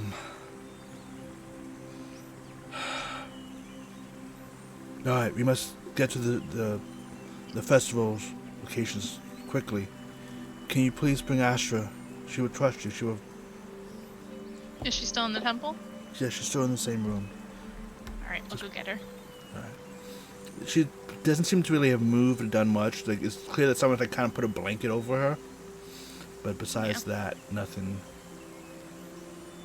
much. Yeah. You guys. I would have, like, I had put my coat over her before we left, so I probably wouldn't have taken it from her. So, yeah, I'll gently kind of help her up and guide her out to where everybody else is gathered. And you guys are all led to the festival site. And you see that they're taking the diamonds and rubies, placing it in a ritualistic pattern of some form of circle around Omar's body, or remains of his body. I have a question. Yeah? Do they need to have every part of his body? Because somebody took some ashes. Look, Who knows? if he's like 3 inches shorter, he was like 30 fucking feet before. He's gonna. Nobody will notice if one of his hooves is a little bit. He just lifts, Sawed like off. missing his left ear or something like that. As this pattern of circles with the carving that Astra made in the center, they bring Astra to the opposite side, and the sergeant says, just stand here and we should be done shortly.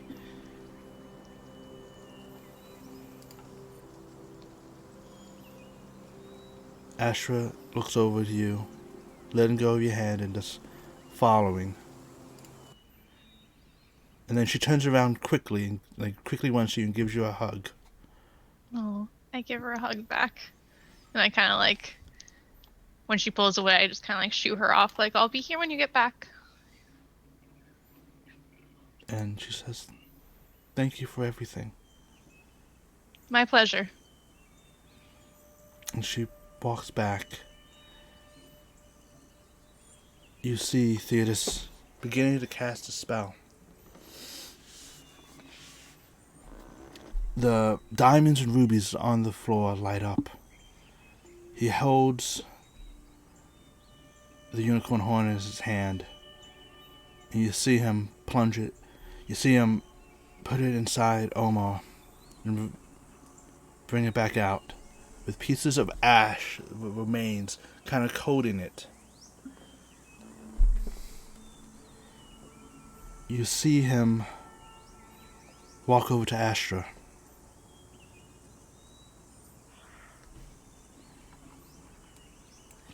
You see tears flow down his face. And you hear him say, may all the deities forgive me for what I'm about to do. She takes the horn and stabs it into Astra.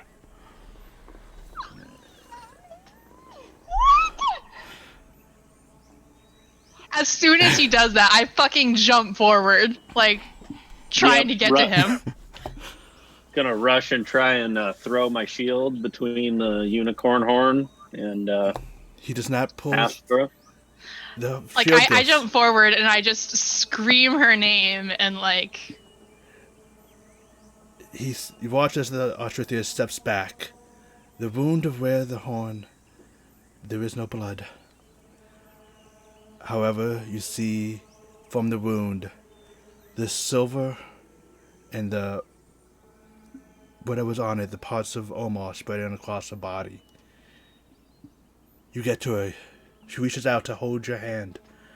And as she does, Omar's ashes fly to her, slowly wrapping around her hand, her body. You hear, Archdruid, you cannot replace a god, but you can take his power and place it in a new vessel. I'm like sitting there, like holding her hand, like just continuously calling her name, and like how is she reacting to, like, is she freaking out, or is it just kind of like Stun. She it's stunned. She just looks down. She sees her hands changing. You see her start to grow. Her body becoming more elk-like. Charlie's just full on crying. You see her Like eyes she's sobbing. become golden, and you see golden tears drop down her face. I'm just like holding her hand and I'm crying, and like I just like keep holding her hand and like keep like rubbing it like between mine, and like just keep telling her like it's gonna be okay, like even though I don't know what the fuck is going on, and I'm just like And slowly she completes all the what remains of Omar from inside this ritual has flown to her, and she is now, her body is Astra, the top half. She has this reddish golden vines for hair. You see 2 golden eyes in her face. You see her body is covered with this vibrant green vines covering her, giving her this look of a dress. And though you see on the back end, she is of an elk, body of a deer, with hindquarters, standing tall at 20 feet. She leans. so is she, oh I'm sorry. She leans down, places her head, which is so much larger than before. And you hear in your mind, I hope I can make my blessing come true, at least for you.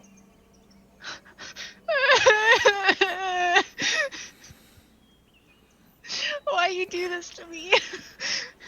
And you watch as she slowly heads to the portal, which is now green and vibrant. As the grass near her as she walks turns back to the lush color, she turns around and gives a deep bow to everyone. Thank you, my friends. And she walks into the portal, and the bark covers it slowly. Is she like, is it still her, or is it like they just used her body to become Omar? Like, is it still her, but she has the powers of Omar, like of a god now? Like, When she spoke to you and when she spoke out loud, it was her voice, though slightly different, but her voice. And with that, it was where we're going to end tonight's session. Boom. I drop. Zor's gonna have a drink right there on the spot. Holy shit. Yeah, like as soon as she was leaving, like when she's gone, Charlie just fucking tears in her eyes, like goes from being just inconsolably sad to like in enraged anger at the druid guy, and just fucking, you son of a bitch, and like jumps at him. And with that, as you jump to him, we'll end the session. Although, we are going to do the inspiration. I am going to nominate Charlie for inspiration. Because you killed my girlfriend.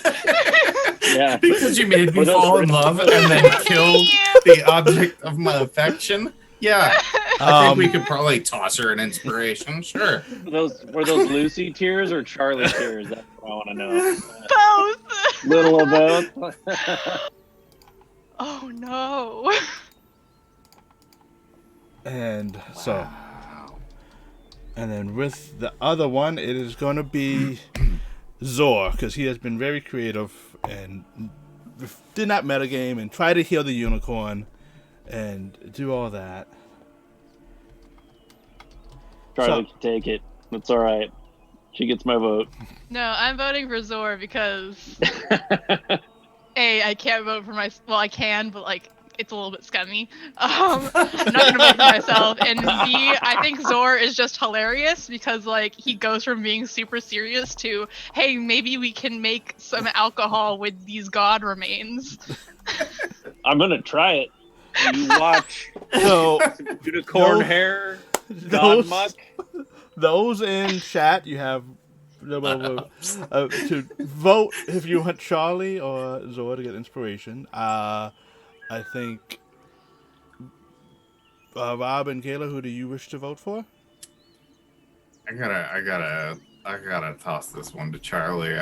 There's just some episodes that are just Charlie's turn to get a win tonight, right? Like, And so I didn't hear you. What would you use? Charlie. Okay.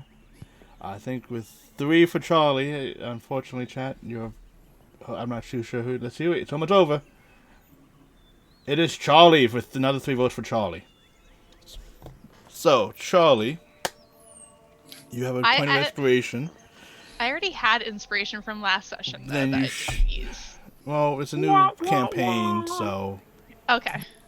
I'll just. So, everyone has watched. Now you actually have it. Yeah. So, everyone, thanks for watching. This is the first session of the Friday party of Argemontus. It was a little bit of a roller coaster. Started off with the god dying. Emotionally. Yeah. Do want to thank all my cast, the players, the cast for playing, bringing forth their wonderful characters. It was a great time building them all with them. I enjoyed this. I want to thank artists as well for making the maps and tokens. I thank our own Charlie, Drew, Banks, and Charlie. And then, Kayla, do you happen to have the artist that had drew your... Yeah, And then for the maps, I can't do maps, I can't draw. It was down by Tom Kratos, God X Zone, and Kaora, who did some of the tokens and such from me. I don't have him right off the top of my head. Alright, well, we'll get back. Oh, and the music is by... So, that is the session. We'll be back... This group will be back next Friday to find out what happens with Astra, who kind of might have became a god. Don't worry, we do have a session on Wednesday to continue the Tinnitus group party, as they are dealing with the successful defense of Shreveport, though they also had a death the Brahm. They had a death? They had a death. Like a party death? Not or... a party death. Oh, okay. I'm like, Jesus. They had damn. They had an NPC. I'm gonna be a little more careful around. They had an NPC who passed away. In a very manner. So you're breaking both of our hearts. How do you feel about this, Rich? So Yeah, with I that know note, that face. I know that face. He's, yeah. You're proud of yourself. Look what you've done. You make me feel things. I know, it's wonderful. When you feel things, I'm like, yo, you're so in touch with your character. It's great. And I think with that, it's kind of wrapped up for the night. It was a great session. Again, thank you all for coming to watch.